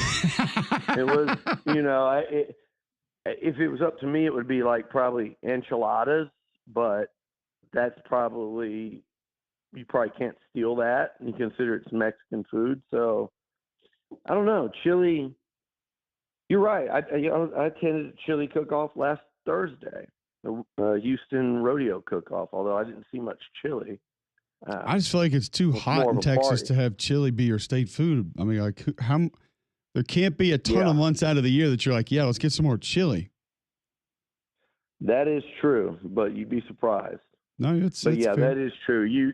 But the first time it gets cold every year, it is like a rate. I feel like anyone you talk to will say they're cooking up a pot of chili. The first time the weather gets below 60. Are you? Would you like to take a guess at the state motto? Gosh, no, I wouldn't even guess. Or is it? Oh no, it's not. Don't mess with Texas. It should be. I feel like that would be better than what it actually is. The state motto apparently is friendship. Okay, well, I will say I do think the people in Texas are nicer, friendlier than other places I've been, but that's a pretty weak state motto. You host the Red River Shootout. Yeah, that is true. It feels true. A little backwards, but hey, it's I'd feel like I would have expected Texas to maybe have a tougher state motto for sure. Maybe the governor might need to work on changing that one. Let's move on to, I told John before we went to break, I feel like if you wanted to be the governor of Texas and you ran on a couple of these, you were going to change those, you'd probably be an easy win. Let's move forward to a couple of things, though, that have happened and are happening there in College Station. We'll start last night. Wasn't the original reason that I wanted to have you on, but I do feel like certain people kind of saw this one coming with the way that A&M played. If you were going to get a bit of a sluggish performance, that's not the team that you want to do it against. Was there a part of even you that was surprised by how A&M did what they did last night? Yes, I'm not surprised or shocked that they won. I told a lot of people when their losing streak was at 3, they had lost to I think they had lost to Vandy, and everybody was going, well, that's a 5-game losing streak because you've got Florida and LSU upcoming. I said, no, look, they have it in them to beat anyone. They lost to Tennessee in the final minute. They shot a 3-pointer to tie Alabama in the final minute without Wade Taylor playing in that game. I was like, and they've always played well under Buzz. Not always, but I think he's 6-2 against Bruce Pearl now. And A&M's done a good job against Bruce Pearl Auburn teams. There's some teams they don't seem to match up well against. Auburn and Pearl have not been one of them. So if you're going to put them at home in a desperate situation, I told people I like their chances a lot more against Auburn than Florida, just in terms of the matchup, just in terms of home versus away. And then I was certainly looking at senior night with 8 seniors. This was going to be a very motivated A&M team. I didn't think they'd win that way, which had a whole lot to do with, as always, it has to do with defense. But the Aggies shot and scored the ball really well. And I wouldn't have expected that. I would have expected them to win a grind you down, game that maybe came down to, a final possession or two. The way they played, that was their best. I thought that was their best basketball of the year, bar none. And they've got some really nice wins this season. I thought that was the best basketball they've played. Yeah, absolutely. And it just said kind of went at the right time of everything that had happened to Auburn over the weekend. Like you mentioned, what A&M needed just kind of ended up working out that way. So this new media rights deal for Texas A&M that was announced last week, I think, Billy, a lot of people first and foremost are confused about what exactly will come with this. Can you lay that out before we go into some of the details? Not really. I mean, I thought you were going to ask that, and I should. I'm sorry. No, it's going to be just you've seen the stuff with, what was it before that? A&M had IMG, they were just Learfield, all these entities, and I think they were choosing this time between really. They opened it up for bidding, and I think Learfield and Playfly, I think it's safe to say, were the two finalists. They're still under contract with Learfield until this one's up. So probably I would assume some hard feelings on that front. But just to control the multimedia rights, and I think they just like the money that Playfly was going to contribute, and also I think Trev realized what he got from them at Alabama, Cole, that he kind of imagined what that number could be for an entity like A&M and a brand like Texas A&M, with the SEC behind it, and with what A&M's donor base and money and athletes and all that. So just I think he knew that Playfly was going to be the way to go there. But in terms of the multimedia rights, I think it's just more. People think it's NIL. Capturing NIL deals for the athletes and stuff. And I think that's actually, it's not what it is. It is, it's going to produce a ton of money for the athletic department. That ultimately will, there's going to be trickle down effect there, but I don't think they're going to, I could be wrong here, but I don't think they're going to go out and procure and secure the NIL actual deals. I think this is more about just selling, advertising, promotions, things like that for Aggie athletics, producing content. I think that's going to be a big part of this as well. I think you'll see a lot more in-house produced content, which would be interesting across all of college football as these deals become bigger and bigger. I think you go back and look, how much are they going to be doing outside of the department bubble, which is really interesting, for anyone in the media when these companies are paying these insane sums of money to own the media rights. Like it was always starting to trend that way, but with this type of money, man, it's got to really get your attention across all forms and modes of media. Do you think that this was one that maybe because of relationships or knowing that extra money could have gone to different things, it was overpaid for? Or will every SEC school, or at least maybe the top half of SEC schools, kind of get something similar to this? Yeah, I think it was, you could call it, that's the way to put it, overpaid for, but I think it's more about like, I'm not talking about Jimbo's extension, so anyone listening, don't go there and get me there. I'm talking about the original contract when A&M signed Jimbo. That's too much. You can't, because first it was no one can hire Jimbo Fisher. Texas A&M can't hire him away from Florida State, and then it was like, oh my God, they're paying way too much for him. That's too much for a football coach. And then you looked up like a year or two later, and remember, this is Jimbo when he first gets to A&M and goes 9-4 in year one. And remember what his resume was before he got there: national championship, that run he went on with Jameis being the centerpiece of it. But it was like a 4-year run where it was incredible. And the next thing you knew, a year into that thing, there was 4, 5, 6 coaches, making more than him with nowhere close to the resume. So I think this is more about, you're going to see others with this type of deal moving forward. Not a lot, I think A&M will be among the very highest, but I think, that's because, everybody wonders about A&M, but when it comes to things like this, people are willing to pay for that type of exposure, that alumni network, being, even though they're not the only team in the SEC anymore, you have this massive state, the friendship state, if you will, where Texas A&M and Texas kind of dominate the largest, what is it? This is one of the most populous states in the country.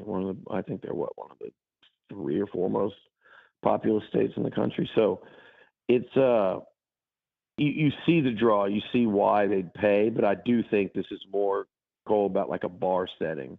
Like A&M was the first one out there to reset the bar, and also I think Trev Alberts knew that was coming down the pike, and if they were going to do it, they could probably get more by being first than they could otherwise. You know what I mean? Sure. There was no one else to compare it to with this amount of money. Say had Ohio State done it, or a Michigan or someone like that, a Notre Dame, then there's something to compare it to. Now A&M is what they'll compare it to. So I'm sure there'll be some other programs that are quietly really happy that A&M did what they did. It's kind of like a QB in free agency, and that signed some mega deal, and there's a handful of quarterbacks in the league going, my God, if he got that much, I can't wait to get to my free agent.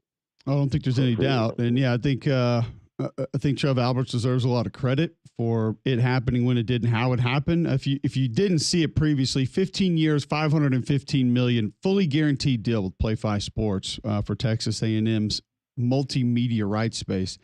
But that jump from 18 to 34 is kind of what stuck out to a lot of people. And like you said, Billy, maybe this resets the bar, and the Tennessees, Auburn's, Alabamas, Georgia's, Florida's, when they do come back up, they're similar to this. But we don't really they know. got a target number now. They got a target number, and they'll have the ability to say, no, I'm not. You're going to tell me it's this much low. So, yeah, I think everyone ultimately will benefit. And look, Trev does deserve a lot of credit. I'm really interested. We're actually sitting down tomorrow in studio, so I'm going to get to ask him a lot of questions more specifically about this. But the one thing I know that has been, I'm not saying this wouldn't have happened without it, but it's been in the back of his mind since the very first time I talked to him.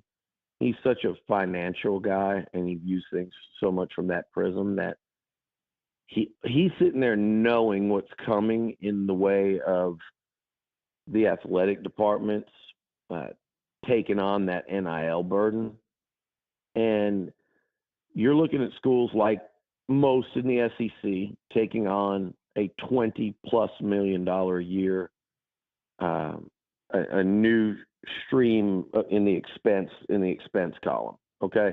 That's with zero coming in, via revenue. You just added a line item in the expense column that your expenses went up by $20 million if you're an high-end athletic department in the SEC. And that's what that didn't come with, okay, we're going to make all this money, but it's going to increase our expenses by this much. No, you literally got, okay, and here's a new expense. It's almost like they're taxing you. And again, I think I've always thought the athlete should be paid, but I'm just talking about operating your business, which is an athletic department, and you're going to wake up one day to a $20+ million a year added expense. And to me, and you mentioned that going from 18 to 34, and that 16 million extra a year, I guarantee you, or I think you'd be insane to think that he doesn't see that as immediately mitigating, 16 of that 20 to 22 million via this deal. So, Billy, I wanted to hit something with you about spring football before we let you run today. And it's you see a lot of people that are very complimentary about Texas A&M going into the next season. I have questions. I have concerns. But I'm interested from you, where are you most confident? Where are you least confident heading into spring football with the Aggies right now? Yeah, I'm most confident, and this is fires me up a lot. I'm most confident about the offensive line. They return essentially 7 starters. You've got, you know, Zune, Basantis, Armage Reed Adams, Crownover, and Fothery as 2 tackles that have started a ton, played a ton on the right side. And then at center, you've got Coley, who took over the Utah transfer after 1 game because Mark Naboo, who won the starting job, tore his ACL against Notre Dame. So he's back. You've really got 7 starters. More than a couple of those guys look like locks to be drafted, you know, and play in the NFL. And by the way, it's an O-line that really improved from from 2023 to 2024. They weren't elite last year, but you know this by watching them. That was probably the most improved position on the team. I think they could be a high-end SEC O-line. So that to me is what I'm most fired up about. What more my concern lies is there's a lot changing on the defense. There's a lot changing when you lose 3 defensive linemen that will be drafted, 2 probably in the first round, and then Shamar Turner will go.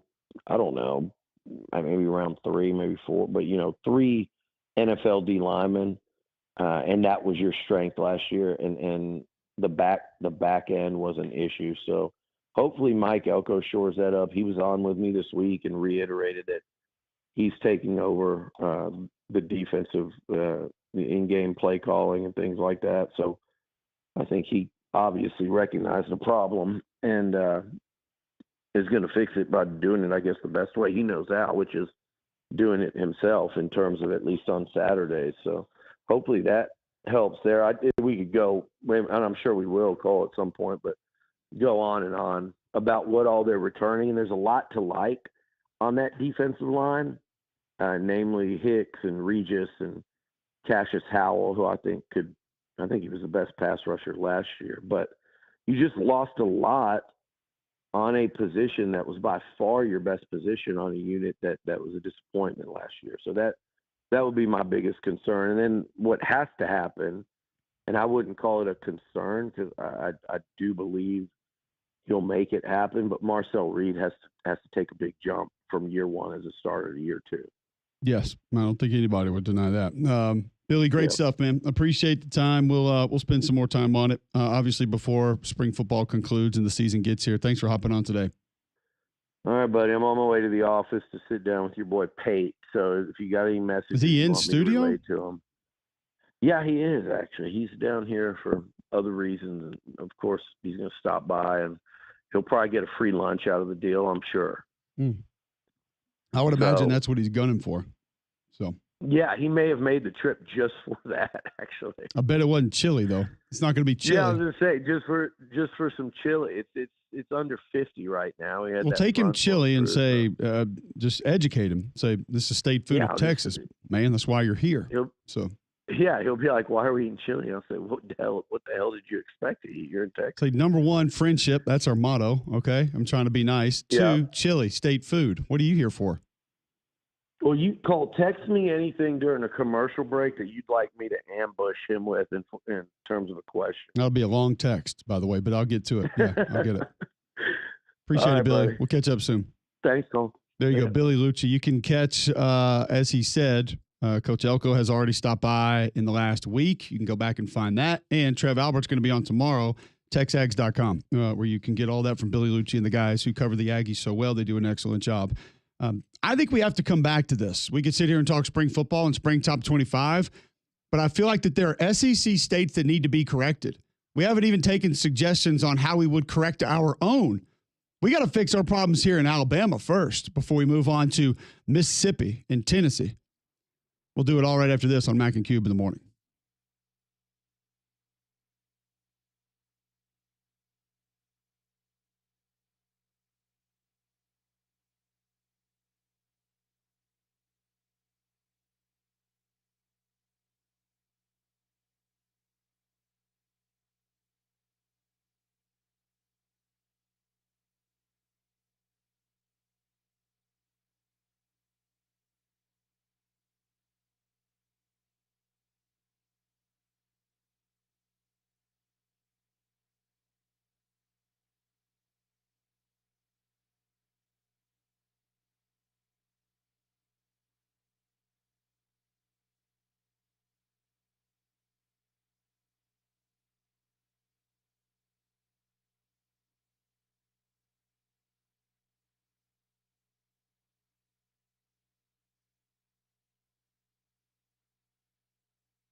Listeners can help with this if they want to on just how we're going to move forward.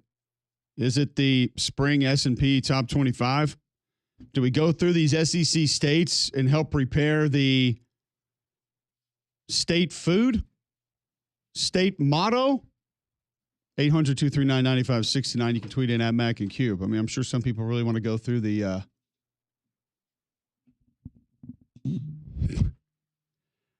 I've been corrected by the grammar police, pronunciation police. Jonathan Sherrill tweets into the show at Doc J. Sherrill, at Cole Cubelic. I can't say the word, so should I try to? He states the word first. Colloquial. Man, you didn't even say a colloquial. Well, he gives the Phonetic. correct. Lo, qui, ul. Not lick, we, ill. Just a walking. Now, Jonathan, when you send in the phonetic pronunciations, is that with or without Southern accent? I don't feel like you added twang in there for me to give correct pronunciations. Lo, qui, ul. Not lick, we, ill. Then why is it D-E? If you grew up listening to License to Ill, maybe that would be one of Right. the reasons that you threw that in there. If it's D-E-N-N-Y Hamlin, why is it pronounced Diney? If you grew up listening to Il Nana, maybe that would be one of the reasons that you threw that in there. Do you call it? Do you call him Shug Jordan or Shug Jordan? Because last I checked, Right. They'll correct you on that. So you keep your pronunciations in the doctor's office. We'll keep ours here on sports radio. although I will throw one out there too. We should have said bourbon, not bourbon. It's fair. It's fair. Sometimes we go back and forth. I'm just going to go in order here. Arkansas would be up next. Okay. 3 million people, natural state. I think we all kind of knew that. I don't know why I knew that, but that's out there. That feels right. Yeah. Admitted to the Union, allegedly. We have to throw that out now because boy. of John Trill, 1836. Ooh, okay. State motto for Arkansas. The people rule. Was it the O'Doyle's found Arkansas? Well, that didn't work out well for them. State food. It's something in Walmart. This is embarrassing. It's something in I'm going to be Walmart. honest with you. It's rice. Really? Really? Most popular sport, college football. Okay. Their fun fact is home to America's only operational diamond mine. I didn't know that. That's impressive. That's kind of fun, actually. I went to Okay. DeSoto Caverns or whatever they renamed it last summer. I feel like they got diamonds down there somewhere. You would think, yeah. Sure, there's They diamonds just and not don't let rice. them mine for them anymore. All right, let's start with Alabama. If we are repairing the state motto, we dare to defend our rights. I feel like we don't need to. Okay, That feels badass. Yeah. it's an open carry state, right? So I mean, Yeah. we're Yeah. okay. Yeah, We're yeah. good. It's We're good. It fits. All right, if we were going to repair the state food, Kaneka sausage. I'm here for it. 100%. I'm here for it. 1,000%. There's got to be a brand that feels kind of. It's a county. But yeah, it offers geographical Yeah. accuracy / reference. There is no other. I gotta be careful here. Okay, it's the best sausage on earth. Yes, sir. I mean, Awesome. and we welcome any type of support here, Kaneka. We'd probably do it for trade. You ain't lying. Hell, at least I would. What else would it be? Where is there a definitive, John, that you were thinking you were going to go to? Yeah, probably not. It feels weird like putting a specific brand in there, like we're selling out. Let me ask you State this: food brought to you by Kaneka Sausage. if there were a state that we were to designate barbecue as their state food, who takes that crown? Because I think Alabama's in the running for it. Is that could that be Texas? It probably should be Maybe it Texas. should be 'Cause I think Missouri? the other states that are up for it are just cities, not whole states. Because you would say Memphis, but you wouldn't say Tennessee. Well, I think the Carolinas are kind of grouped together, Maybe, both, right, north yeah. and south. Right. You want your mustard-based sauce or your sugar-based sauce? I'm There's an H in sugar, by the way, if you noticed. I'm actually good with Kaneka sausage. I think that's a win. We'll move on. Boom. Arkansas. Are Thank we you. good with the people rule? First off, Yeah. It I mean, fits. what I else don't know would what I else I it don't know would what else be, it so would we're just be. going to leave it. We're going Naturally, to allow comma, that. we're awesome. I don't know. I guess. I don't know. State food rice. I don't. Nah. It's got to be something with a hog. Bacon, baby. Yeah, Yeah, I like that's bacon. right there. Bacon. It also, but I mean, to be fair, You're thinking it chitlins. feels a little bit of cannibalistic, but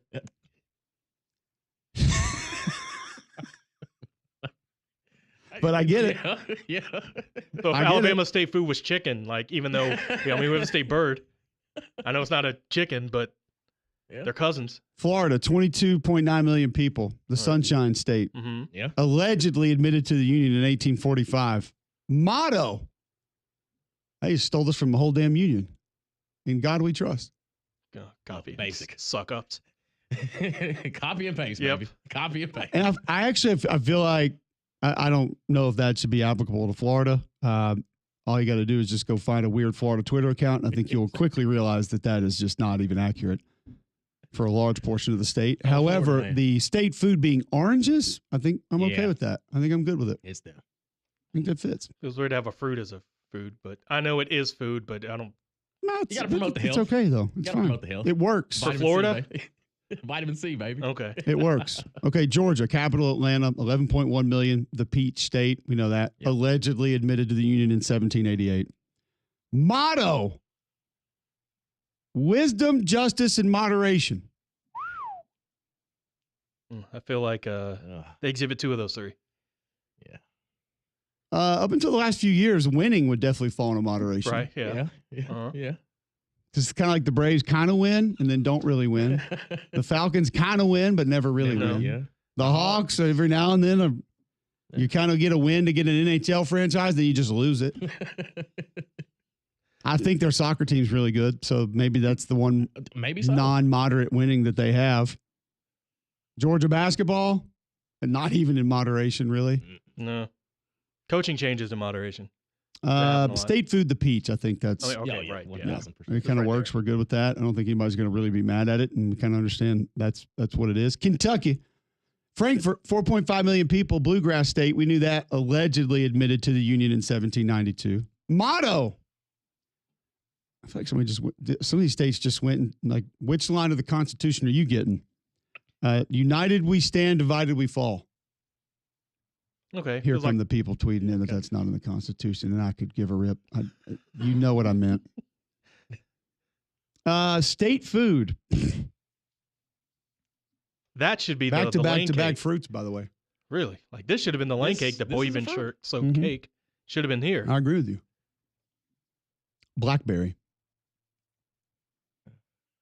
I mean, All I know about Kentucky is basketball, bourbon, and coal. Not me. The kind you So- take out of the ground. you're telling me the bluegrass state Right. Makes has a blackberries. blackberry as their okay, all right. It's- Uh-huh. There's got to be something. Well, I guess horse racing too. I should have thrown that in there. Oh, yeah. The It derby, should. the old I mean, derby. I should have thrown. Maybe hay should be the state food. Let's talk on thoroughbreds, man. How do we repair blackberry? What Kentucky state food? What's in a mint julep? In their fruit in that? I think mint would qualify as a food. It grows. Yeah, that's true. Yeah. So mint, there we go. Not that that's your qualifier for food all the time, but hey, we're just trying to figure it out. United we stand, divided we fall. That's American fine. See, We yeah. look weird changing it. Yeah, No, they're all steal, united. Steal that if you want to. Good, you can have it. We'll allow it. So no real repairs for Kentucky other than the food. We got a fun one in Louisiana next on McElroy and Cubelic in the morning.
All right, welcome back in. McElroy and Cubelic in the morning. We have gotten only suggestions, no complaints about moving ahead with this other than pronunciations. We have had people complain about that, so we will continue to roll here.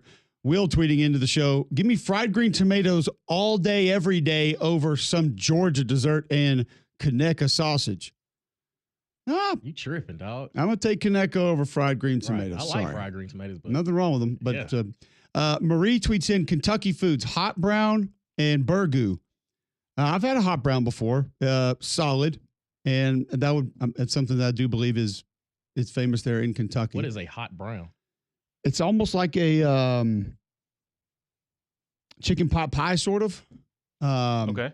There's a spot in Kentucky that we would go to after meetings all the time, and it's like they specialize in that. They're good. It's really good. But yeah. Walter tweets in, you can't have a proprietary name in the state, whatever. Bacon is perfect, maybe sausage. Just talking about Conecuh County, but okay. It's a county in Alabama. And Michael Kirby tweets in, the state food for all SEC states should be casserole. Okay. Yeah, that a little homogenous, but Right. I don't want That could be people like copying us. Yeah, that could be like the SEC logo. Like it's for the food. Because honestly, I Casserole, don't think but- Louisiana would really count as Uh-uh. for that. Yeah. John Mack tweets in, all listeners outside Bama, turn off your radio while the Bama people argue with each other on grammar and English pronunciation. The state has zero idea how to pronounce all vowels. Says the guy that's nitpicking over the state of Texas being a republic in a discussion about state mottos. Okay. We will move on to Louisiana now. Baton Rouge capital, 4.5 million people. Nickname, John? Actually, I don't know that. The Pelican State. Oh, okay. Ah, Allegedly admitted Makes to sense. the Union in 1812. We will not confidently state that again. Motto? Union, justice, compassion? No, Close. confidence. Yes. Union, justice, confidence. If you say so. I don't believe we will come across a state with a bigger home run, literally out of the stadium, a la Roy Hobbs into the lights, smashing them to provide fireworks for everyone, of gumbo for Louisiana. that- Oh, 1,000%. I get it. I would personally say jambalaya, but I get it. It's I get it. Yes, it's not wrong. tomato. Right? Yeah. Yeah. Doc J. Do you want soup? Do you want juices in it or not? Same thing, more or less. You want a fun fact for Louisiana, John? Kind of, yeah. If you steal an alligator in Louisiana, you could be jailed up to 10 years. Wow. How am I stealing if they're just out here? If it's mine. Oh, okay, then yeah, that makes sense. Get your hands on my If gator. I was about to cook that thing. Gator gumbo. That's wild. I wonder how much time you serve if you steal a gator in Florida. Probably a couple minutes. I don't think Probably Georgia encouraged. didn't get penalized for it at all. In moderation, maybe. Back with Joe Lenardi next.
9 o'clock, hour number 3 underway. We will come back to state foods, state slogans, mottos, after we visit with Joe Lenardi. Casey Dunn still coming up at 9:30. Talk Auburn UAB on the baseball diamond tonight over at Regions. But Joe Lenardi is with us now.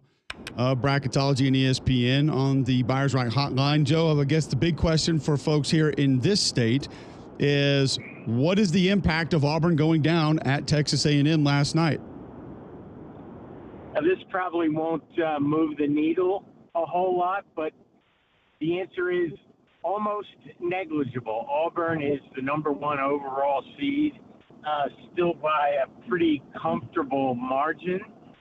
And I don't expect that that's going to change between now and Selection Sunday. They have lapped the field with what they've accomplished to date in the regular season. Yeah, but I guess the only thing you could probably take from it, and I think you're heading down this path, was that if there were to be a bit of a collapse, it would just be another notch to maybe prevent them from being the number 1 overall seed? Yeah, I mean, is there a scenario in which they're not the number 1 overall seed? Of course. They could lose their next 2 games, right? The season finale against Alabama. They could lose in the first round, which would be the quarterfinals of the SEC tournament. And given the right wins by the right other teams, might they fall out of number 1 overall? Yes. Are they going to fall off the top line completely? I don't see any scenario in which that happens. Joe Lenardi with us on the Buyers Right hotline. Are Alabama and Florida playing for a potential 1 seed tonight? They're playing for it for the moment, right? Because it's the most important game on the card tonight and the most important game, at least until we get to the weekend. I think that 3 of the top seeds, Auburn, Duke, Houston in some order, are, if not locked, awfully close, and that leaves the 3 SEC contenders, Alabama, Florida, Tennessee, and again, you can throw a blanket over them from a resume perspective, playing for the 4th and final spot, which would result in a 1 seed and result in that team actually being out west, most likely. And I mean, who knows? It might be better to be a 2 closer to home. That's really up to the coaches and the fans to decide, I suppose. But yeah, for purposes tonight, the winner of tonight's game will probably be the 4th number 1 seed the next time we post a bracket on Friday. We went through the scenarios, Joe, yesterday of the 1s, 2s, and 3s, and maybe who has the better opportunities for us as well to move up, potentially move down. Kind of felt like Michigan might have the best opportunity to make the biggest move up with what's left. Alabama obviously was going to be that team as well, with Florida and Auburn, of course. Is there another team that you look at that has either an opportunity to make a dramatic move up or down that is a 1 through 4 seed for you right now? I think the only team outside the top 6 that can kind of post a legitimate claim for a 1 seed would be Michigan State. They're in position now, having defeated Michigan when they played one another for the first time. They're in a position to win the Big Ten regular season and also potentially the conference tournament. But even with that, I think it's extremely unlikely that we're going to see composition on the top line other than what we've already discussed. But elsewhere on those top 4 lines, A&M jumped the line last night with that win over Auburn. While it may not have hurt the Tigers, it was a huge hit for A&M. And the same could be said for Texas Tech, which moved up to a 2, given Iowa State losing a home game last night, albeit in double overtime, to BYU. So we're going to see a little bit of movement among the teams at the very top of the bracket. But, the reality is most of these resumes, most of these seasons, most of these team profiles are pretty well baked at this point. I heard you mention baseball earlier. It's kind of the difference between getting a 3-hit game in April versus getting a 3-hit game in August. When it happens in April, your batting average goes from 250 to 400. When it happens in August, it goes from 250 to 255. Makes perfect sense. And along similar lines there, it's hard for some people to make sense of Oklahoma being discussed the way that they are. Partially, I think, because a lot of the heavy lifting they did was early in the season in the non-conference. And albeit their conference is the best in the country, they just flat haven't been good in it. You had them on the first 4 out yesterday. Where would Oklahoma be today, and how realistic are their chances to get into this NCAA tournament? Yeah, they're on the wrong side of the bubble at the moment. In yesterday's full bracket, we flipped them out in favor of Boise State. But here's the interesting thing, and I pretty strongly disagree with this, but conference record, conference affiliation is nowhere on the team sheets that the committee members examine and compare teams with. So it's not going to say anywhere that Oklahoma's 4-12 in the SEC. And we know that 8 games under 500 in a league is, historically never been close to getting an at-large bid. It's only happened 4 times that a team's been 4 games under 500 in the SEC or in any league. Now that's going to change, and change permanently, given the expanded nature of these mega conferences, right? They're not only going to be teams in the field that have winning or even 500 conference records, even though, I long advocated that should be a minimum tournament eligibility criteria. It's just not realistic now with the size of these leagues. Having said that, I think you, in a roundabout way, were saying common sense would tell you, right, that all Oklahoma has proven now for the better part of 10 weeks is the ability to lose regularly to good teams.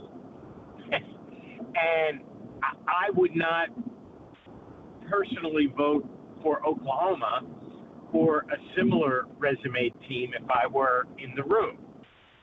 Unfortunately, my job isn't to give you my opinion.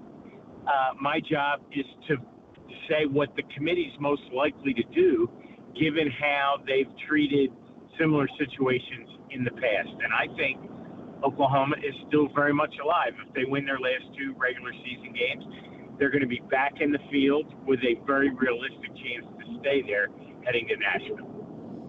Is that the most difficult part of your job, is trying to help people understand that this is not what you want or even really what you think should happen, but what you believe that the committee will do?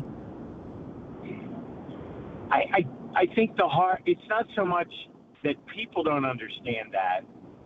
It's very difficult as a single individual to cast aside your own opinion for the sake of a different objective. Sure. Right? I mean, I'm human too, and I'm watching games just like you guys are and saying, that team stinks, or they're not playing well, or whatever. And, look, I miss a team or 2 every year. It's a dynamic, inexact science. And sometimes when I look back on it after the fact, I'll go, I can really see what the committee members were thinking there, and I probably missed that, right, in the heat of the moment, all the final scores and changes that come once we get to this point next week through Sunday afternoon. But there are some years when, even if I try and swallow a little humble pie, and that's part of the job too, I go, you know what? I think they were just flat out wrong. And sometimes you'll even get members after the fact who admit that privately. And that's also part of the job. And when I was younger, maybe I would do a little more gloating when I thought I was right.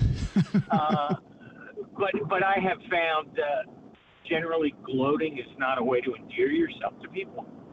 And I try and avoid it. I don't always succeed, but I try to avoid it.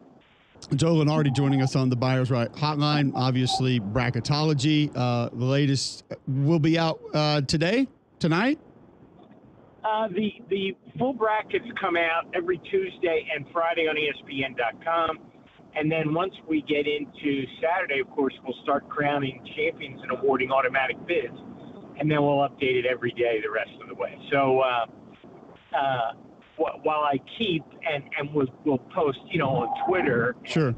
and on our halftimes and TV shows, any movement, the full bracket is a different kind of a heavy lift.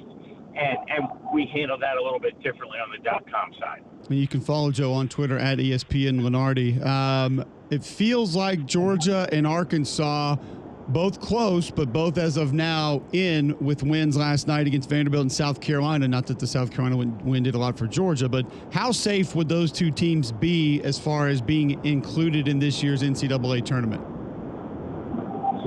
Well, I'll maybe contradict you and say, your league is really, really good when a bubble team, Georgia, goes on the road against one of the bottom two teams in the league, South Carolina, and it's still a quad 1 win. Wow. So that was not, at worst, it's a high quad 2 win. So at the risk of being a bracket nerd, and I mean, clearly I am, Georgia's going to make the tournament. That they've won these 3 games in a row, and it's pretty much impossible in this year's SEC to win 3 league games in a row and not have it really help you. I've got Georgia this morning as a 10, and even if they lose out, they'd be no worse than a play-in. And like Georgia, Arkansas, and also Texas last night also won must-win road games. And there's nothing that moves the needle more than a big-time road win at the end of the season. So I would say Arkansas, I don't want to say safely in, but one of the last couple teams. And, what Texas did was at least keep their hopes alive, and they lived to fight another day. Conveniently enough, their last game is against Oklahoma, 2 teams among the first 4 out groups. So that might not be a play-in game, but it might be a see you later if you lose. Joe Lenardi with us, talking bracketology. One more for you, Joe, and let you run. I apologize. But you mentioned earlier you felt like Michigan State the only team that may be able to make a real case to jump up to the 1 seed. Does that mean that you feel Auburn, Tennessee, and Duke are currently locks for 1s, or is there one of those, 2 of those? No, Auburn, Duke, and Houston. Pardon me. Are Auburn, 2 and 3, and then the 3 other SEC teams playing for the 4th spot. Gotcha. There you go. Joe, we appreciate the time today. Great stuff as always, and we'll look forward to catch up with you soon. You got it. You guys are in the center of the storm there with maybe the 2 best teams in the country in your state. Well, not only, we got South Alabama, UNA having a big year, Samford having a good year, UAB looking for 20 wins this weekend. It's been an awesome year of basketball here in the state of Alabama. Well, and it's a good thing, too, because, football didn't go too well. I'm going to leave that quote to you, Joe, and act like it didn't happen from my mouth. So for sure, always appreciate your time. This is the way not to get invited on again, which is my strategy. Well, because you said that, you will be invited on again, except it's going to be football season when we bring you back. There you go. Oh, great. I'm going to go home, and there's going to be toilet paper in my trees. There you go. Thank you, Joe. Appreciate the time. There you go. All right, Joe Lenardi joining us on the Buyers Right Hotline at ESPN Lenardi. You can follow him on Twitter to keep up with the latest bracketology. He says he thinks Auburn is safe, not only on the 1 line, but most likely as the number 1 overall seed, specifically as of now. Things could change, but doesn't appear likely. And then a couple of SEC teams still vying for that final number 1 overall seed, which looks like Duke and Houston also safe on the 1 line. So makes that game with Florida and Alabama massive tonight for a lot of different reasons. Not that it would be the end-all be-all, but just if those things are on your wish list, that win is going to have to take place tonight. We're going to come back to our state information inside the SEC. Some folks need help with their motto and with their state food. Specifically, our next state that apparently does not have an official state food. So we just get to give it to them. Next on McElroy and Cubelic in the morning.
Up next on our SEC states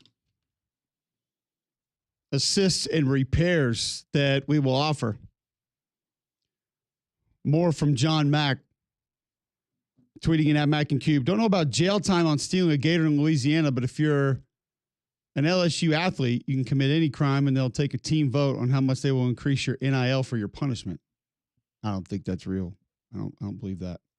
John Mack also tweets in Cole's mom's mother-in-law, strawberry pretzel salad over Lane Kiffin's cake all day on Thanksgiving. Agree. I would be for that being actually the state food or state dessert, either, any, if you wanted to. Mississippi, Capital Jackson, 2.9 million people. Nickname? Don't know. Is it the Magnolia State? It is. There's a trophy Oh, okay. with the Magnolia on it. That makes sense. I'm not sure why the Magnolia will be on there for LSU to play for it, but it is. Allegedly admitted in 1817. Motto, oh boy, by Valor and Arms. The only thing I might change on that would be comma, by God.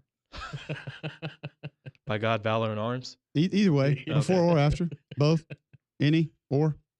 State food. No official state food. Really? Huh. It is parenthesized, parenthied. Sure, the doc will tweet in on that one. Known for Mississippi mud pie.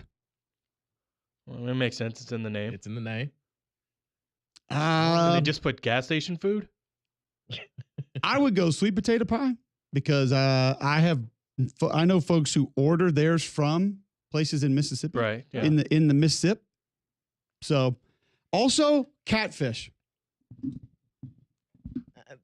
That's probably not wrong. That feels more Louisiana, but that one's kind of taken. You can't too, have so- everything, John. Right. Yeah. Just because it all comes from the junky, murky sea/rivers/lakes doesn't mean you get it. You talking about Galveston? You got or crawfish, Barkley? you stole that. Gumbo, you're taking that. Gator, you got that. How many state foods you want in Louisiana? I mean, Cornbread? last I checked, you come to Louisiana for food, so feels like they should have multiple. They do deserve a lot, but I would allow Mississippi to have the catfish. I think that's They cool. want Yeah, it. I'm fine with that. Yeah. Yeah. You said cornbread. I'll do it. I'll put it. They can have cornbread. Someone's got to have it. Yeah, somebody's got to have it. I don't know who that would be designated to or for, but either way. Their fun fact is musical style of the blues was started in Mississippi after the Civil War. Was it?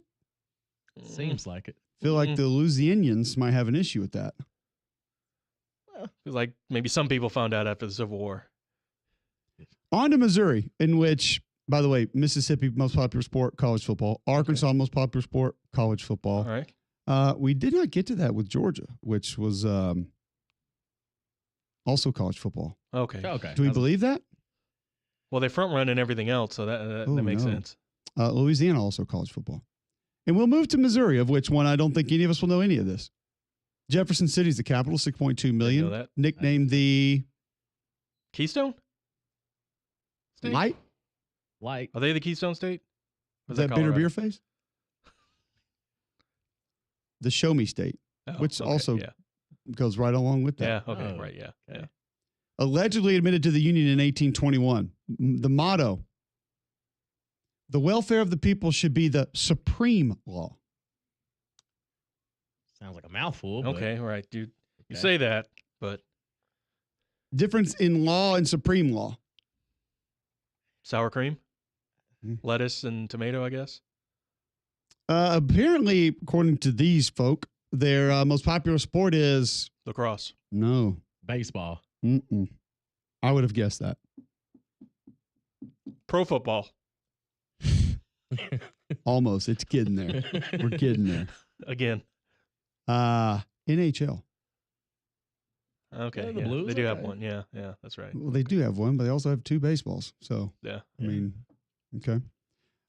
Fun fact: the ice cream cone was invented at the World's Fair in St. Louis when an ice cream vendor ran out of cups and tried to use waffles instead. Okay. First off, Hear me out, Johnny. Hold on. you didn't even realize Exactly. it. You didn't even realize it. when did we get away from serving ice cream in an actual waffle, not a waffle cone? Because I feel like I might be in on trying that. Absolutely. Specifically, kind of like the just barely crispy waffles. Oh yeah. Yeah. That's the only way. I mean, Taylor over there at Soho Standard he makes waffles out of whatever you would make a croissant out of. Mhm. I'm sure the doc's going to tweet in on that pronunciation also. Bread. Croissant, Okay. pardon me, poo poo wee wee. And it's kind of like, it breaks off a little bit, but it's still kind of crispy. Like ice cream in that I'd be down for that. I'd go for that. But I also want to know how he originally, in that instance, said, we're going to formulate this waffle to Just be fold it a up. vehicle for your ice cream. Just fold You just on top, take it. Have you actually seen a It would waffle almost cone? it would almost work more if they said he ran out of plates. Right. Yeah. Right. Just, there you go. Just take it on that. That's all we got, man. Right. I got a It's a waffle. waffle. Oh, sure. You know what? It's a bargain. Take it. Which takes me to their state food, which is ice cream. Really? And Missouri skyrockets in people's rankings. You know what? Yeah. Okay. Now I see why they were admitted. Okay. All right. Now Makes we sense. know what was happening. Sankey and Slive knew what's up. They Okay. knew exactly Yeah. what they were doing. I was unfamiliar with the game, big dog. My bad. There we go. Welcome into the league, folks. I have I'll take no idea. I guess we have to count Oklahoma now also. Oh, boy. Right. Oklahoma City, 4.08 million people. Nickname, Sooner State, obviously. Makes sense. Allegedly admitted in 1907. Feels late. Yeah, that's They were late to the party. oof, yeah. There's a lot of land out there. What are they holding after out one for? Purchase. Maybe the deeds to the land. Yes.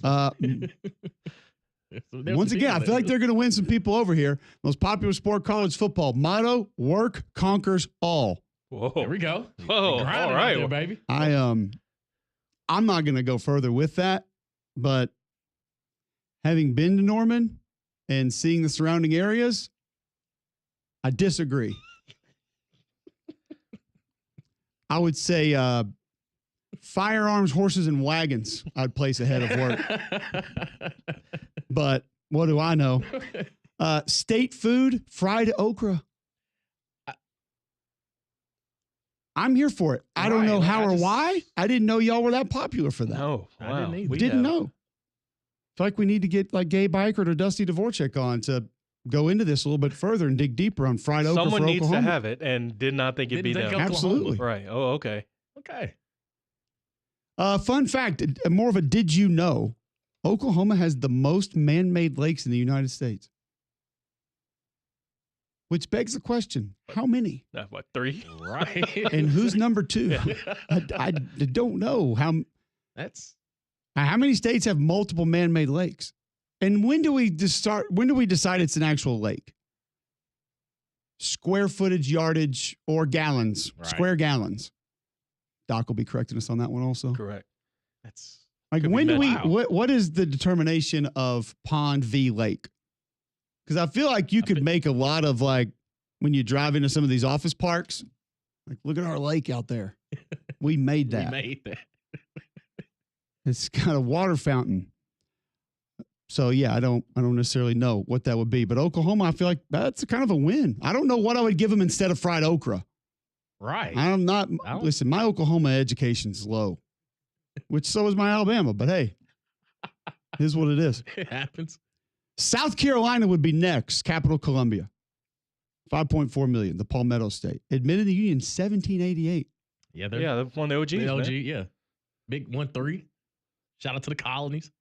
Mottos: Oh, Oh, now. Uh-huh. Okay, now. Okay. Here we go. prepared in mind and resources. okay. Or, so basically, Or. South Carolina was the original SEC depth chart. Okay. Yeah, Or that makes sense. They Right. had oars before any of these position groups did. While I breathe, I hope. I'm not touching it. State food barbecue. I'm okay with it. Someone's got to have it. But right. But The there are a lot of Carolina, people that are going to yeah. tell you that Carolina barbecue sauce is a no-go. I don't mind. I like fine, both. yeah. I like all barbecue Yeah. sauce. I'll try any. Tangy, sweet, hot, cold. Just barbecue sauce is barbecue sauce. To me, it's all good. Favorite sport, college football. Fun fact. I wish these would have been listed for every state, by the way. The official state dance is the shag. really? That's groovy, baby. Okay. Here are a couple things off that. One, how many, quote, dances can you name? Two, if we were to designate dances to other SEC states, who gets the stanky leg? Oh, Georgia. Georgia feels like a snake. Who gets the Dougie? Actually, that, you know what? Yeah, let me take that one back. Dougie gets Georgia. Because Lil Will technically had the first Dougie, but Teach Me How to Dougie was a crew Is out of Soldier Atlanta. Boy an actual dance? Yes, but we. So Georgia would not get that? Uh, I don't know if Stanky you want leg, it. I'm going to designate for Louisiana. Sorry. I just feel like that's earned. it's- when I hear it, it sounds Mississippi. I don't know how to little describe bit. that, but it sounds Georgia not Mississippi. get the bankhead bounce? Yeah, Once again, that's they would have a bunch. it's open for They have the interpretation. They got the oars. oars. Yeah, they can have all the oars for that. What do we get? What would Alabama's be? The Carlton? Whatever that thing Saban used to do. The T-Rex arms? No, Oh, the Cupid electric Shuffle? slide? yeah, Cupid Shuffle, Oh. electric slide, any all or and above those. Because if Saban did it, by God, it's ours. It's ours. Tennessee, capital Nashville, 7.2 million people, nicknamed Volunteer State. admitted in 1796, allegedly. Motto, agriculture and commerce. They got the commerce They part right. definitely have done All right. that. State food. Oh, boy. This might be the biggest L that we've seen thus far, other than Mississippi not having one, which allowed us to just hand them one. Rice was rough for Arkansas, but Right. when you get past the initial rice, which was rice in the Southwest Conference back in the day? Mm-hmm. I think so. Kind of works against itself. Think about all the things you can do with rice.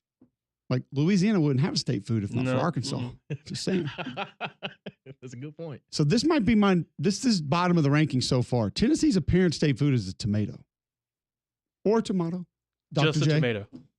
That's it. Uh-huh. Tomato. That's all.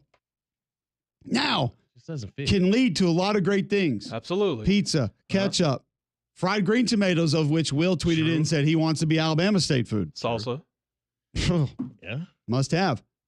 However, not many people holding a tomato and No. taking a big bite. Only weirdos. Fun fact, originally created as a whiskey mixer, the yellow green Mountain Dew soda was invented in Knoxville, Tennessee in 1940. And I'll be honest, I have never heard of an individual say, I'm about to have me Mountain Dew whiskey. I'm not going to say it hasn't happened.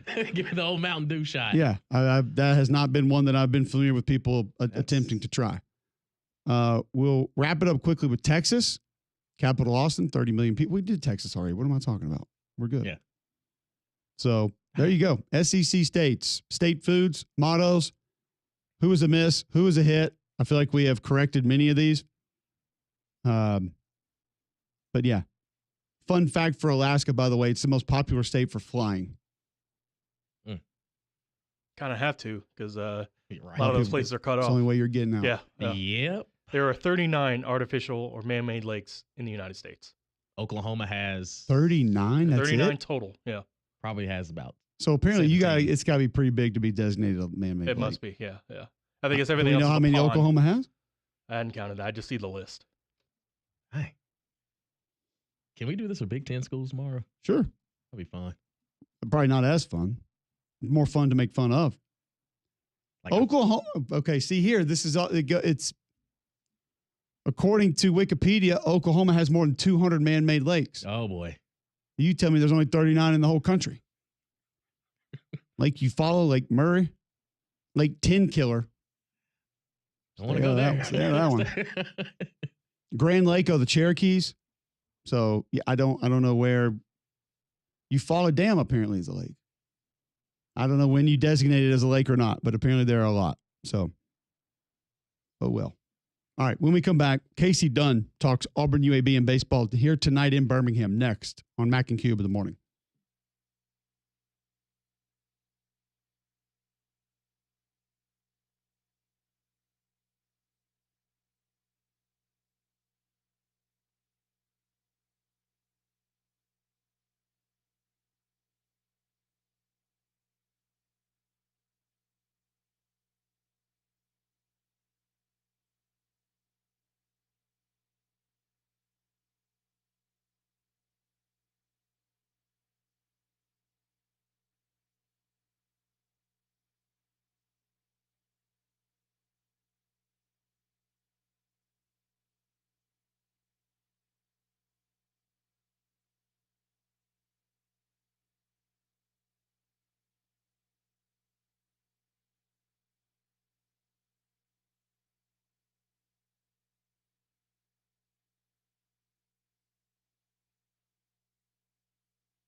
All right, welcome back in. McElroy and Cubelic in the morning, 9:36, Wednesday, March 5th, right here on Jocks 94.5. Casey Dunn, UAB head baseball coach, going to hop on with us now. Big game against his alma mater, the Auburn Tigers, tonight at Regions Field. Casey, how detailed can your scout be of another team when you guys haven't really got into your sort of regular weekend rotation just yet, being this early in the season? Man, I tell you, it's the amount of information available now is unbelievable, though. So I would tell you, you can get pretty good information, even though, guys are only 2 or 3 starts in on the mound, and, you're only looking at, 40 to 50 at-bats at the most. But, the challenge with Auburn is they play a bunch of new people, so you don't have data going back beyond this year. But it's still, it's more than you think, just because of the technology and the advancements in scouting reports and data sharing and different things that are out there now. This game, what does it mean for your program tonight to be able to have Auburn come to Birmingham, be able to play it in that venue, just a couple blocks away from yours? But it's something that I know has to be massive for you in a lot of different ways. Man, it's anytime you can bring an SEC team to your campus or to your facility, it's a big deal. That is the pinnacle of college baseball in that league, and we compete in a really good league where, the top of our conference, you take in East Carolina's, hosted regionals, hosted super regionals. I mean, it's a top-end SEC kind of caliber program. We've got to be able to compete at that level. So, anytime we get an opportunity to compete against a, top 20, top 10 type program, it's a big deal because, again, at the end of the day, that's what we're chasing. That's where we're trying to get to. How often are you guys going to do, like, the non-button-up pullover yellow jerseys? Man, the bright, they're not yellow, Cole. That's Stilltown Gold, man. Come on now. That's exactly what I meant. Here in the Still City. Yeah, Stilltown Gold. It's bold, man. It's bold. I'm not going to tell you it came in the exact shade that I was anticipating when that order was placed. But, we kind of did a new rebrand on uniforms and everything this year. And I was telling you, as a traditionalist, which I am when it comes to jerseys, that gold would be at the bottom of the list. But the amount of positive feedback we've gotten on those has been startling. I've had more requests to buy, replicas of that jersey than any of the others. So, maybe my tastes are not up to the modern trends. I'd go against you, too. The reason I was asking is because I think they're awesome. I freaking love them. Yeah, it's like I said, our kids like them. We've got a ton of, positivity about it. So that's kind of become our Sunday jersey, kind of the finish off the weekend type of a jersey. I like it. All right, Casey Dunn, UAB head baseball coach. They get Auburn tonight, Regions Field.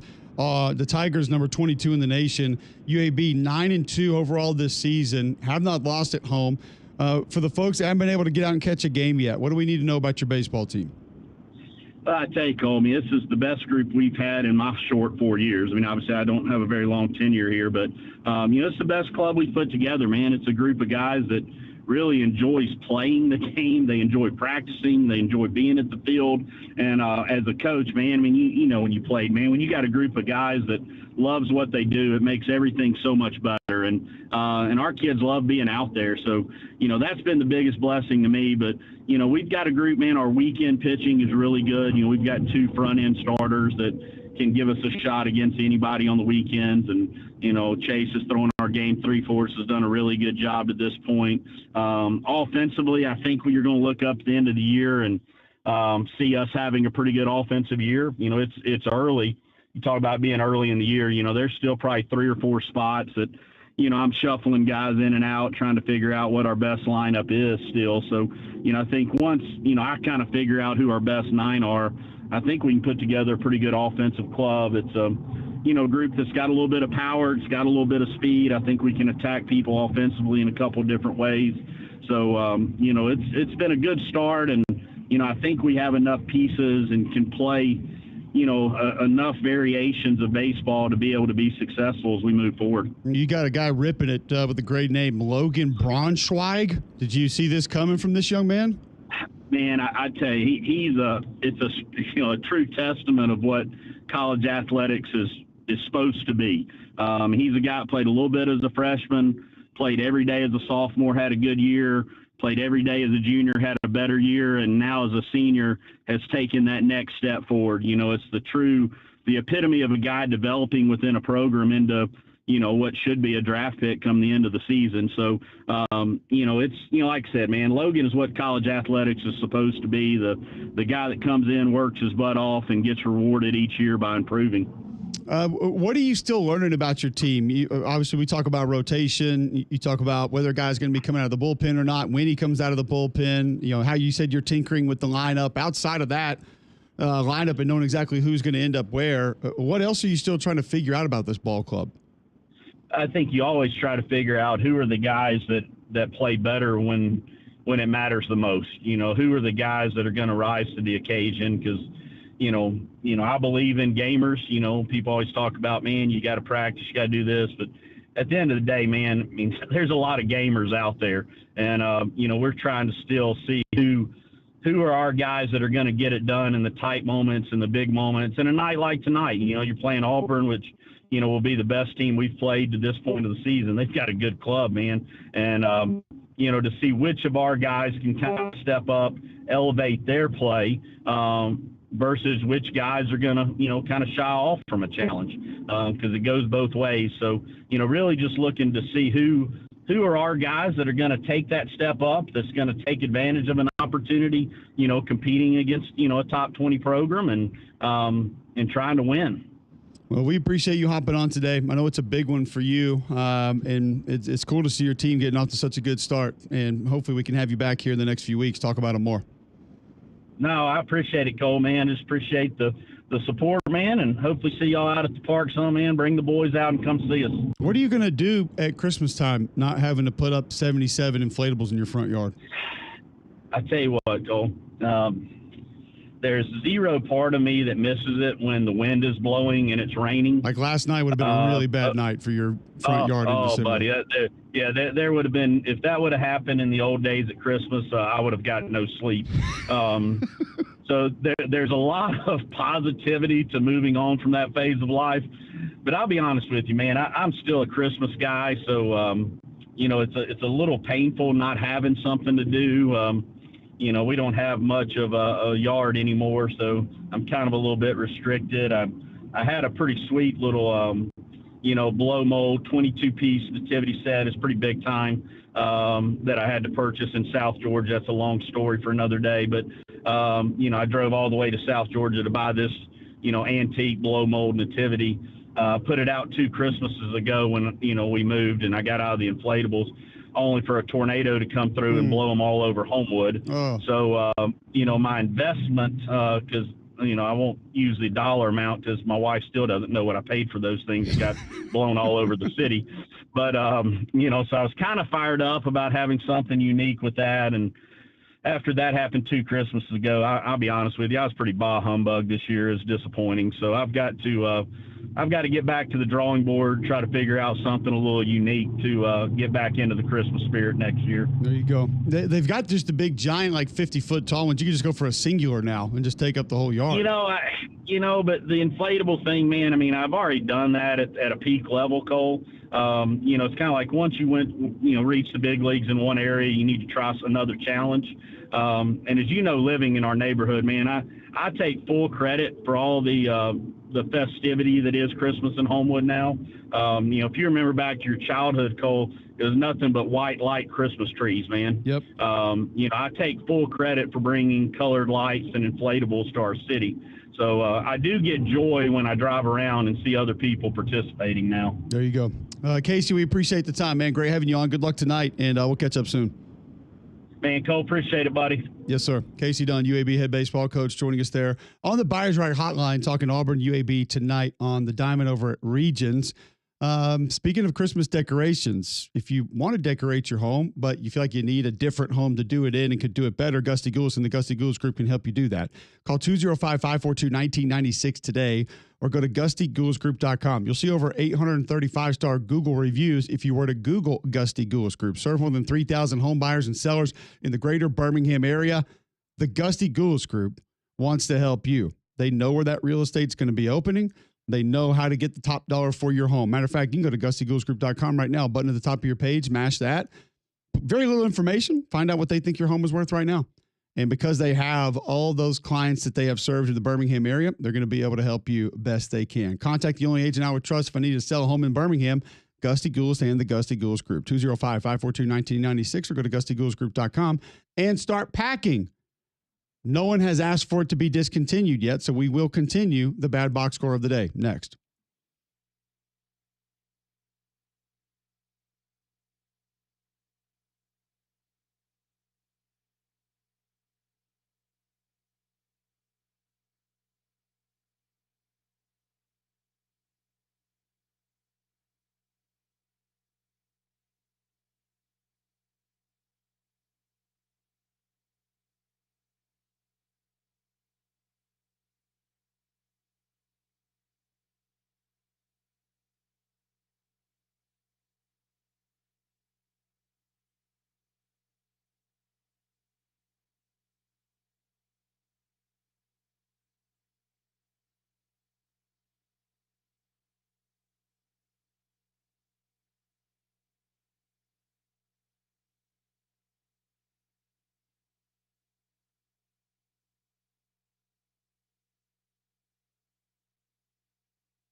Appreciate Rick Barnes, Billy Lucci, Joe Lenardi, Casey Dunn joining the show today. If you missed any of those, JocksFM.com.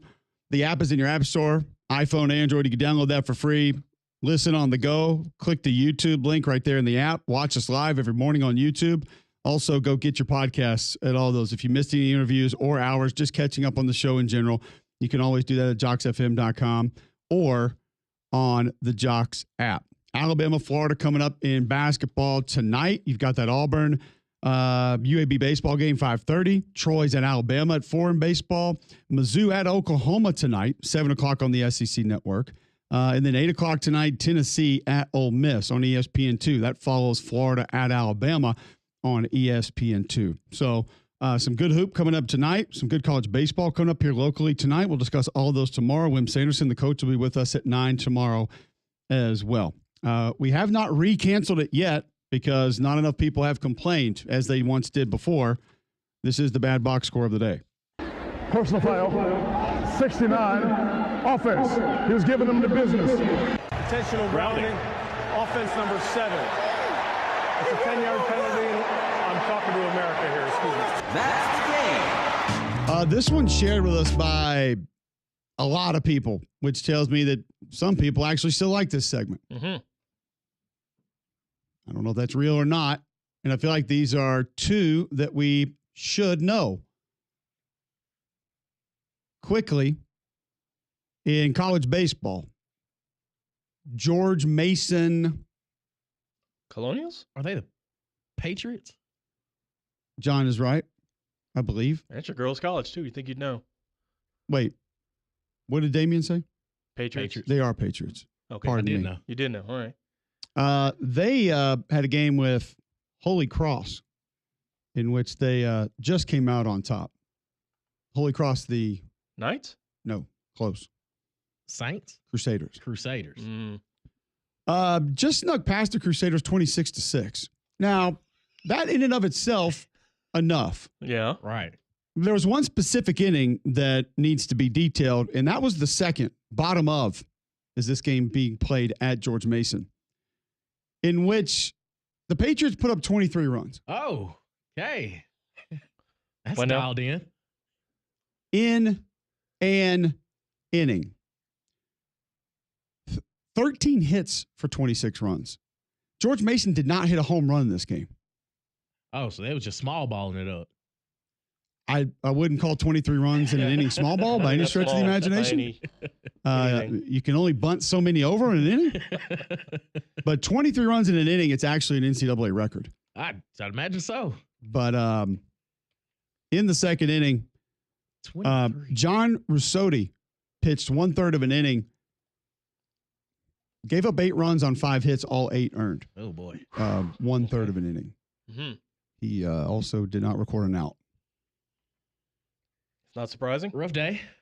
Your different pitchers in earned runs allowed: 5, 7, 3, 8, and 3 for Holy Cross. It So if you wasn't. did the 3, you were actually okay. You were damage control. Oh, they had 2 that allowed none, but Okay, there a we little go. bit later in the I did game. my there. job. Most of the damage was already done. I can imagine that the starter stayed in the game for George Mason. We'll go to junior college basketball quickly. The Olive Harvey College. It's real. They are the Popeyes. No, I'm going to say the Owls. Panthers. Panthers. Ooh. And they just went down in men's junior college basketball. Also, by the way, the NJCAA Region 4 Division I quarterfinals. There we go. Quarters. All right. It's about that time. And yes, we are bringing this up in the bad box score of the day. Mm-hmm. They just went down to the, here comes Dr. J again, Kankakee Community College? Kankakee. Kankakee. Kankakee. Kankakee. Kankakee. 3. It's a lot of K's. Sounds like a slogan for St. Louis's UFL team, but nonetheless. They're the horse riders. No. They are not. They're the Indians. Actually, John, you might kind of be right. They're the Cavaliers. I mean, I'm assuming that they do kind of ride horses. Nonetheless, the Cavaliers in postseason basketball, by the way, just snuck past Olive Harvey College 105-44 yesterday. That was a bad matchup. Seeding. Whoa. Your score at the half? 51-18. All right. So he's a Okay. good coach. All right. Score more in the second half. All right. Make some adjustments. Olive Harvey shot the ball 47 times. Okay. It's admirable. They made 16. That's pathetic. Tough defense. They did shoot 22 threes. Okay. They made 6. That's not okay. Now, on 16 of 47 from the floor, if I'm not mistaken, that would be 31 misses, correct? Right. Mm-hmm. They got 2 offensive rebounds in the game. You know how it is in Not tournament on a time. possession in You know the how it is in the tournament game. time. Teams step up. The whole entire game. That's They what ran they into a got gauntlet. in all of it. All of the game is what they got. 2 offensive rebounds. Not to be outdone. Once again, here we go. I'm just trying on these pronunciations. Kaskaskia College. Yeah. At Vincentians College. They're the tomatoes. They are the Trailblazers. Oh, wow. Trailblazers just got past the Knights 101-55 yesterday. Whew, solid. Yeah. Your score at the half 46-31. What happened? What happened? Kaskaskia, not a great outing. However, Vincentians 57% from the floor, 11 of 26 from three. That's what happened. Travell Bryson, 10 of 18 from the floor, 6 of 12 from three, scored 26 points, had 11 rebounds. Attaboy, Vail. There you go. Those are your bad box scores of the day. We're back tomorrow. 3-man front is coming at you next.